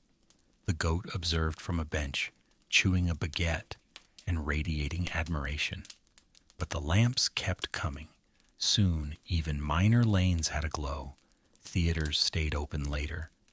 Tavern fights extended past midnight. Philosophers argued louder, hoping someone might see them doing it. Night became, if not clean, then at least illuminated enough to pretend. Criminals adjusted with impressive speed. Pickpockets learned to blend into candle halos. Lovers discovered that shadows could still be made with the right angle. One group of thieves carried a portable curtain on sticks and moved like a mobile eclipse, stealing coins while quoting Molière. They were eventually caught not by guards, but by a disoriented poet who mistook them for a new style of metaphor and threw a lamp at them in frustration. And still the lamps multiplied. Some flickered, constantly driving cats mad and poets into new forms of verse. Others buzzed like angry bees. One exploded dramatically during a wedding procession, turning a white veil briefly into a performance of La Damnation de Faust. The couple considered it an omen. They divorced within the year. Meanwhile, the city council debated lamp maintenance schedules, with the gravity usually reserved for war. Should they be trimmed weekly, daily? Who paid for the oil? Could whale oil be considered moral? Or would the whales sue? The lamplighters known as allumeurs became celebrities in their own way. Dressed in coats with too many buttons, they scaled ladders with the elegance of aging storks and lit flames that danced above the heads of shopkeepers, poets, thieves, and goats alike. One particular allumeur, Jean-Claude, had a flair for drama. He lit his lamps with a slow theatrical swoop, often followed by a bow. He claimed it kept the spirits of the city at bay. If they know you're watching, they behave. He once told a terrified baker who had just seen a rat wearing a sock. And what of the goat? He despised the lamps. They ruined his stealth, made puddle navigation harder, shone directly into his eyes while he was trying to chew boots in peace. On more than one occasion, he attempted to headbutt a lamppost. He never succeeded, but he did develop a special snort for the ones that buzzed too loud, and yet even he couldn't deny that the city looked different now. The light, though inconsistent, made things feel possible, less hidden, slightly more honest. A clean street at night still stank, but now you saw it stink, and that somehow felt like progress. So Paris adjusted. It blinked into the brightness, it danced around the urinals, it made peace with the shadows, and as the lamps buzzed above, casting golden halos on trash heaps and declarations of love, scratched into shutters, the city stepped awkwardly beautifully into something like modernity. And the goat, ever the realist, found himself a new favorite crate, one just far enough from the light to dream, but close enough to see who still dared to drop a chamber pot in full view of a watching world. Rain in Paris is romantic, or at least that's what poets and umbrella salesmen would have you believe. But in the 18th century, when the city's infrastructure was more elaborate suggestion than functional system, rain wasn't so much a gentle kiss from the heavens as it was a deeply personal betrayal by the sky. Because when it rained in Paris, really rained, the city didn't just get wet, it transformed. Gutters that had been idle for days suddenly roared to life, gushing with enthusiasm, and everything that had been lazily clinging to the cobblestones. Vegetable scraps, bread crusts, rat souvenirs, The occasional philosophical pamphlet, all of it now on the move, charging downhill with the momentum of a revolution. A revolution made of soup. This phenomenon, affectionately and reluctantly known as la grande rincée, the great rinse, was equal parts cleansing and catastrophe. Streets became rivers. Alleyways turned into trapdoors. What had once been a quiet pile of old turnips now became a missile darting past startled grocers and into open cellars with comedic precision. The goat hated it, not because of the water he had made peace with puddles long ago, but because rain meant unpredictability. His usual haunts became slippery. His favorite chewing spots went squishy. And worse, the rain always brought out the philosophers with capes. You know the type. Hood up, face solemn, walking slowly through the storm, as if the meaning of life would rise out of a drain pipe at any moment. One was famously heard muttering, "We are all but raindrops," on the roof of eternity seconds before slipping on a cabbage leaf and landing in someone's boot collection. Rain disrupted everything. Street vendors packed up in a panic, wrapping their goods in oilskins and prayer. Children were called indoors, though a few always escaped to splash in water that was definitely not clean. Couriers cursed as their scrolls curled and their wigs wilted. Bakers complained that the humidity made their loaves moody. And yet, for all its inconveniences, the rain did serve one purpose: it cleaned. Well, it moved things. Not necessarily in the direction of cleanliness, but certainly away from where they had been before. A pile of compost might end up 2 blocks down. A puddle of unknown origin might relocate to the steps of a noble's mansion, and someone's lost shoe might embark on a journey to the Seine, where it would be worshipped by river rats as a floating god. Historians still argue whether Parisian rain was a blessing or a blight. The records are contradictory. One letter from 1771 praises the fresh air after a storm, when the stink retreats to its burrow. Another, written the same day, simply says, "I opened the window and was slapped by regret." It didn't help that the city's attempts to manage water were deeply confused. Gutters were carved into the middle of streets instead of the sides. Some sloped uphill. Others simply ended abruptly, inexplicably, usually in front of someone's door. One enterprising street in the Faubourg Saint-Antoine installed a double gutter system that worked perfectly until a small wagon became wedged in the center and couldn't be removed for 2 months. Children used it as a fort. The goat tried to live in it. The worst, however, was Rue Mouffetard, a street so legendary for its post-rain transformation that people composed songs about it. Grim songs, wet songs, songs involving boots that never dried and love letters that floated away mid-confession. It was said that after a good downpour, the Rue Mouffetard became a self-aware creature. It bubbled, it spat. Once it hissed at a magistrate. People swore that if you listened closely, the gutters would mutter insults, mostly in Old French. And yet no one moved away. Because despite its flaws, or perhaps because of them, rain revealed something honest about the city.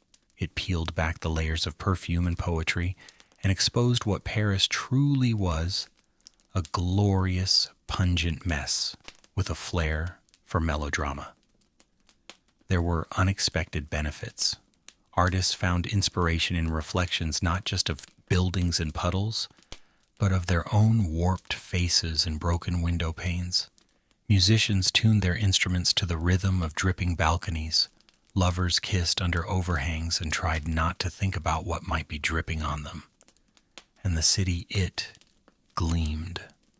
For an hour, maybe 2, after the rain ceased and the sun dared return, Paris shined. The cobblestones sparkled like dragon scales. The rooftops shimmered. Even the trash seemed arranged like someone had tried. One baker described it as God taking a sponge to the city, though others suspected the Almighty would have been more thorough. The goat, once the puddles receded, resumed his patrol. He sniffed cautiously, nibbled thoughtfully, climbed atop a bench and gazed at the receding streams, as if contemplating whether the rain had truly accomplished anything or merely shuffled the city's problems around like a lazy bureaucrat with a broom. Ultimately, rain was Paris's uninvited guest. It showed up when least convenient, stayed too long, rearranged the furniture, and left everyone slightly damp and dramatically changed. But like all things in the city, it was met with resigned flair. Umbrellas were opened with a sigh. Cloaks were drawn with theatrical flair. Boots were cursed with poetry. And the goat, ever the symbol of weathered wisdom, would shake himself, dry arch one muddy eyebrow at the puddle that had just tried to eat a cabbage cart, and carry on unchanged, unbothered, and slightly cleaner than before. Bureaucracy, like mold, has always had a special talent for flourishing in damp corners. And in 18th century Paris, where the corners were plentiful, the damp eternal, and the mold practically held voting rights. Paperwork reigned supreme. Amid the rising tide of filth soap rats, noble buckets, and goat-related diplomacy, one man dared to confront the problem with the most powerful weapon known to civic man, a memo. His name was Séraphin Dutilleux, a clerk, a man so ordinary, so unthreatening, that he could disappear while standing still. He wore gray waistcoats. He mumbled in triplicate. He could summarize a riot in under 30 words. But behind his ink-stained fingers and perpetually smudged spectacles burned the heart of a bureaucratic crusader. His mission to catalog, classify, and ultimately reform the sanitation habits of an entire city with forms. It began when he was asked casually, thoughtlessly, to write a brief note on the state of the Rue de l'Arbalète. That note became a page. The page became a report.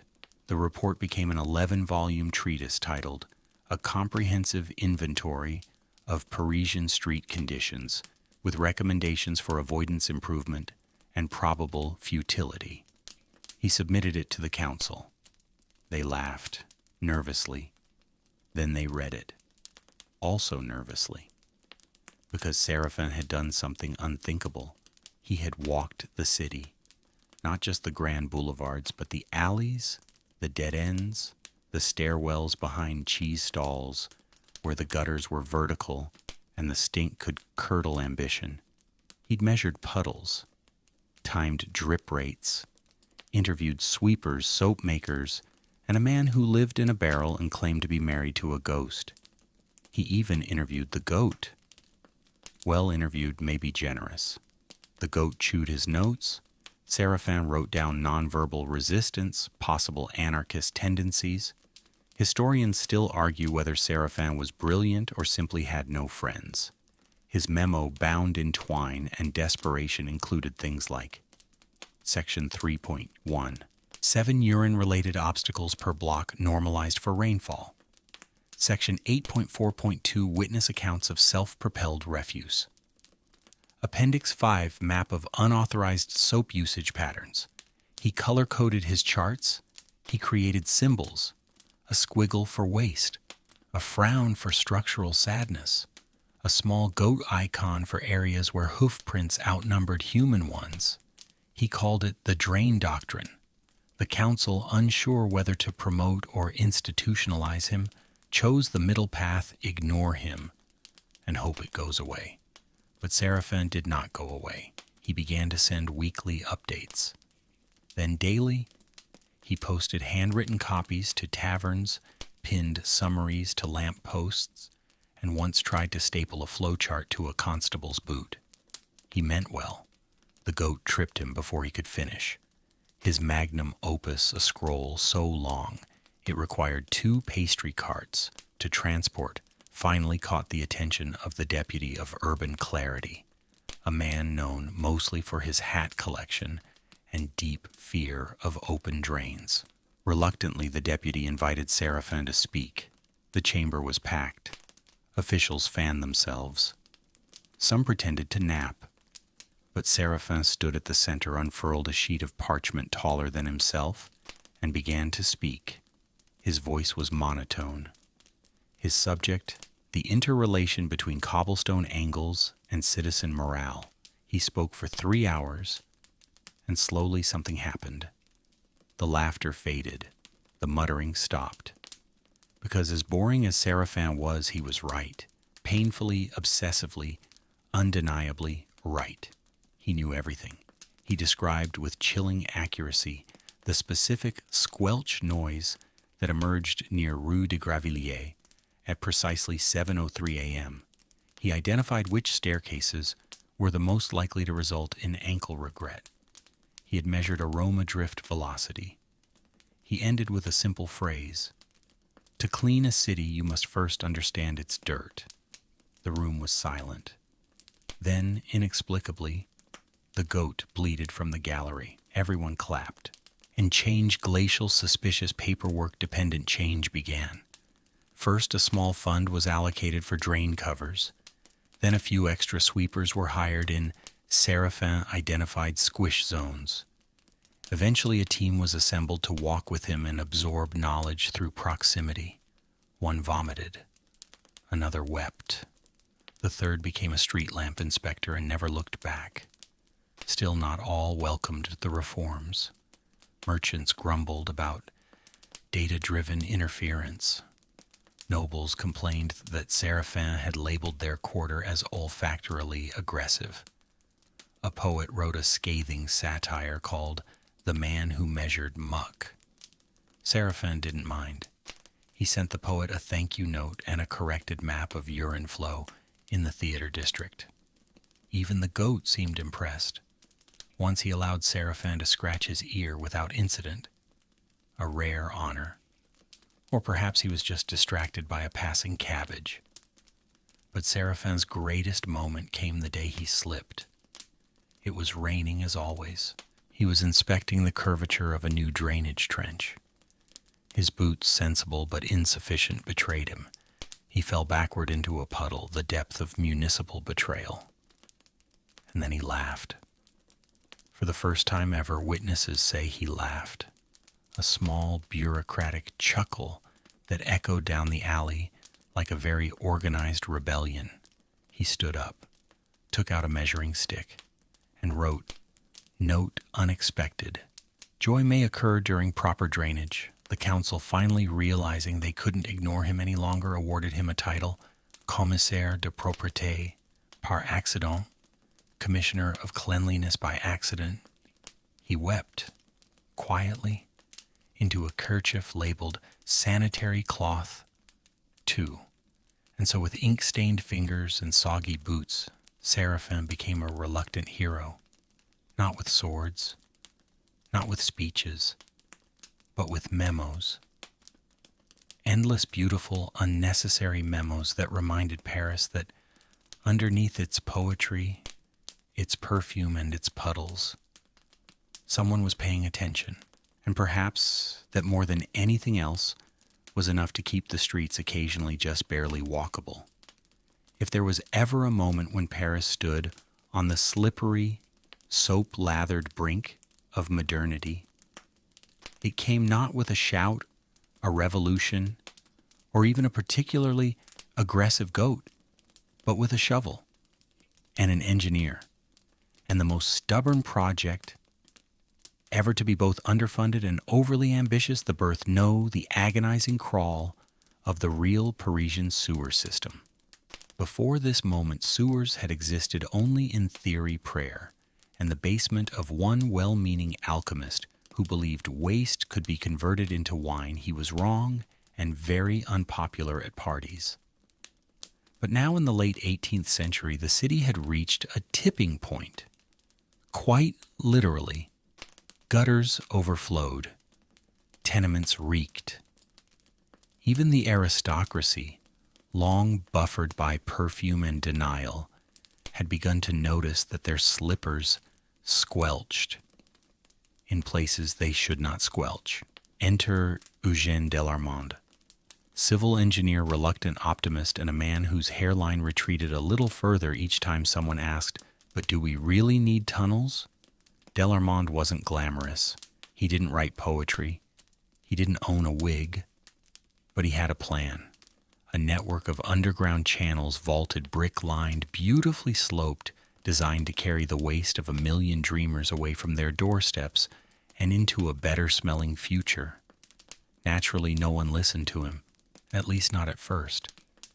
The city council, presented with Delarmand's meticulous blueprints, responded by asking if the tunnels could also be used to store wine escape taxes or host small operas. One nobleman insisted the smell was charming in its own way and suggested using flower petals instead of bricks. A priest declared the whole idea heretical, as it implied that human waste should leave the holy city instead of being absorbed into its soul. The goat expressed his opinion by relieving himself directly on the blueprint. But Delarmond persisted. He hired a team masons diggers, one inexplicably shirtless poet, and began excavating beneath Rue Saint-Denis. The earth resisted. Pipes cracked. Wells collapsed. A ladder dissolved mysteriously. At one point they struck a forgotten burial crypt and briefly interrupted a funeral that had been going on since the 14th century. Progress was slow.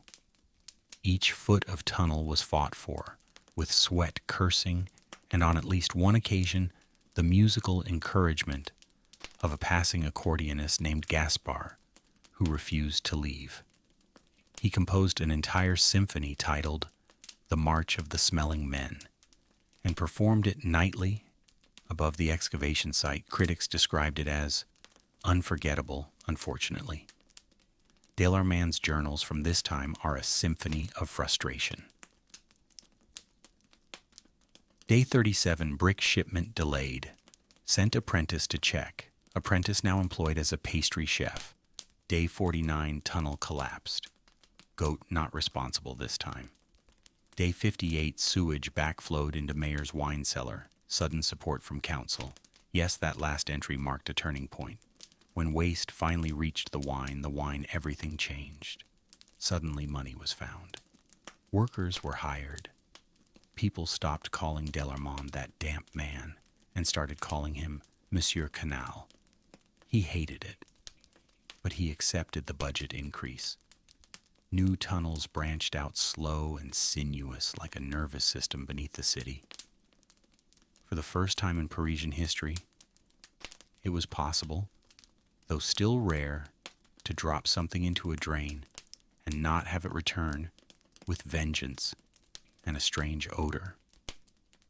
There were setbacks, of course. One enthusiastic mason tried to test a completed tunnel by sliding through it on a wooden tray. He emerged victorious, but also permanently uninvited from all family gatherings. Another attempted to light his lantern with a match, too close to an unventilated junction.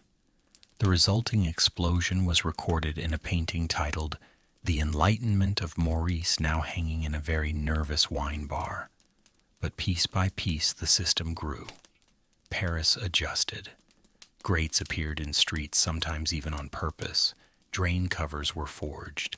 Maps were drawn, lost redrawn, and annotated with things like "Here be rats" and "Avoid Tuesdays." Public signage improved arrows instructions, and one memorable notice that read, "Do not scream. The tunnels hear you."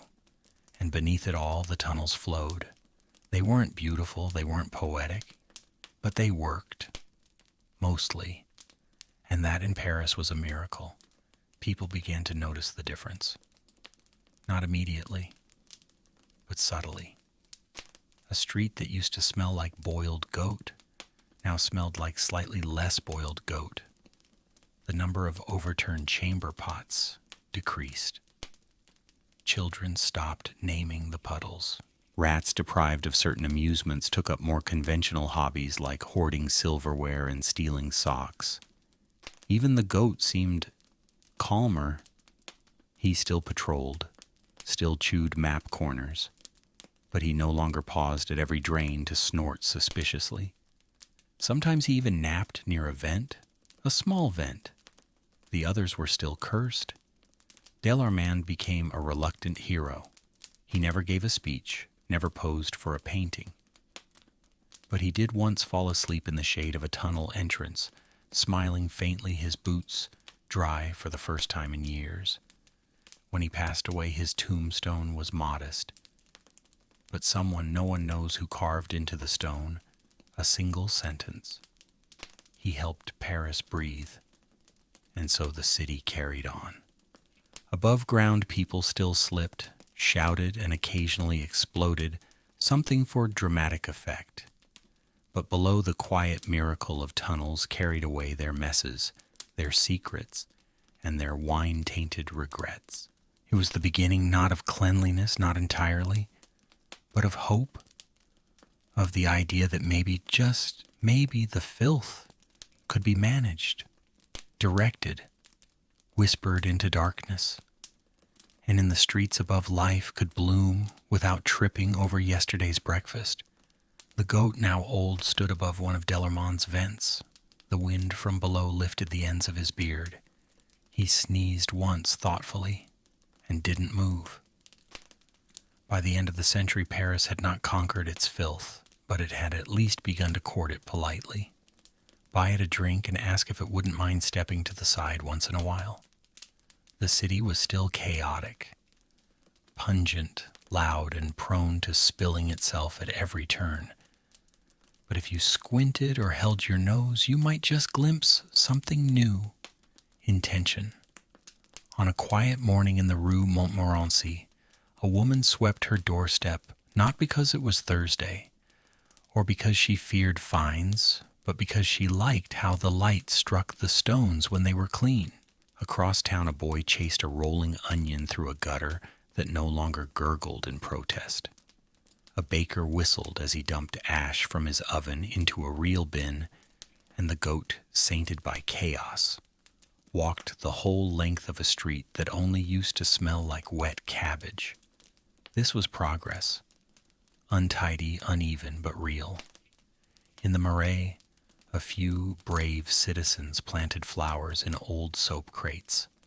In Saint-Germain, a tiny cafe opened a public latrine that was promptly praised in a letter to the editor and immediately graffitied by someone who wrote, "Down with kings, up with drains," which honestly was the most Parisian sentence ever penned.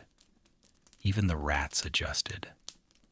They moved deeper underground, into the tunnels laid by Delarmand and his shovel-wielding dreamers. There they formed a quieter society, still scheming, still suspicious, but now slightly less visible. Their absences were noted by historians. Their legends, whispered by cheese vendors, grew rich with myth. Beware the Duke of Rats, he controls the grates near the Opera House. Possibly true. Possibly just the goat's imagination. The city, for all its effort, would never be clean. Not truly. It would always hum with dust and ambition. Its corners would always cradle crumbs, echoes, and the occasional wilted leaflet announcing a failed utopia. But it had learned that cleanliness was not a finish line, but a ritual, that streets must be wooed, that puddles must be respected, that goats must be tolerated. And sometimes, just sometimes, the streets almost sparkled. Like Rue des Archives one midsummer afternoon, when the rain had ended early, the drains had held, and someone had, miracle of miracles, emptied the trash on schedule. The sun struck the wet cobblestones at the right angle, and for 5 whole minutes, the street looked luminous. A painter tried to capture it and failed. A clerk tried to describe it and used too many adjectives.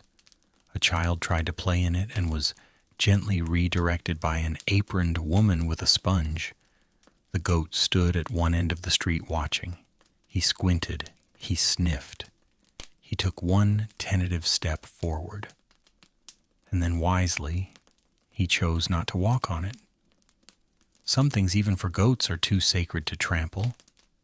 Because that was the secret, wasn't it? Paris had not cleaned itself with brooms or buckets or even bureaucrats. It had cleaned itself by remembering that the city was shared, by admitting that even puddles had witnesses, that every footstep leaves something behind, that the mess is only unbearable when you think it belongs to someone else. And so Paris endured. It endured the mud and the maps, the soap makers and their ladles, the opera house urinals and the thunderous indignity of nobles with damp ankles. It endured philosophy shouted over stew. It endured the goat. And at the center of it all, the quiet, stubborn pulse of the city, were the people who looked at the filth, sighed, and said, "I suppose I'll sweep a bit. No trumpet, no parade. Just a broom, a bucket, a moment. A street that almost sparkled, and now the lamps are dim again. The cobblestones, still damp from the day's mischief, are cooling beneath the hush of night. The last baker has locked his shutters. The stew has finally stopped bubbling. Somewhere a lantern flickers behind a curtain, casting one final shadow onto clean stones. Not perfect, but enough. The goat curled beneath his favorite crate exhales through his nose and dreams of dry days. The city is quiet now. Its noises softened its corners, blurred its filth momentarily at rest. Wherever you are, let that quiet wrap around you. Let it settle into your bones, like the last warmth from a fire. There is nothing more to do tonight. No puddles to dodge, no brooms to wield, no jokes to explain. Just stillness. Just sleep. Everything's quiet now. You're safe. Let the rest take you. End of script. Sweet dreams.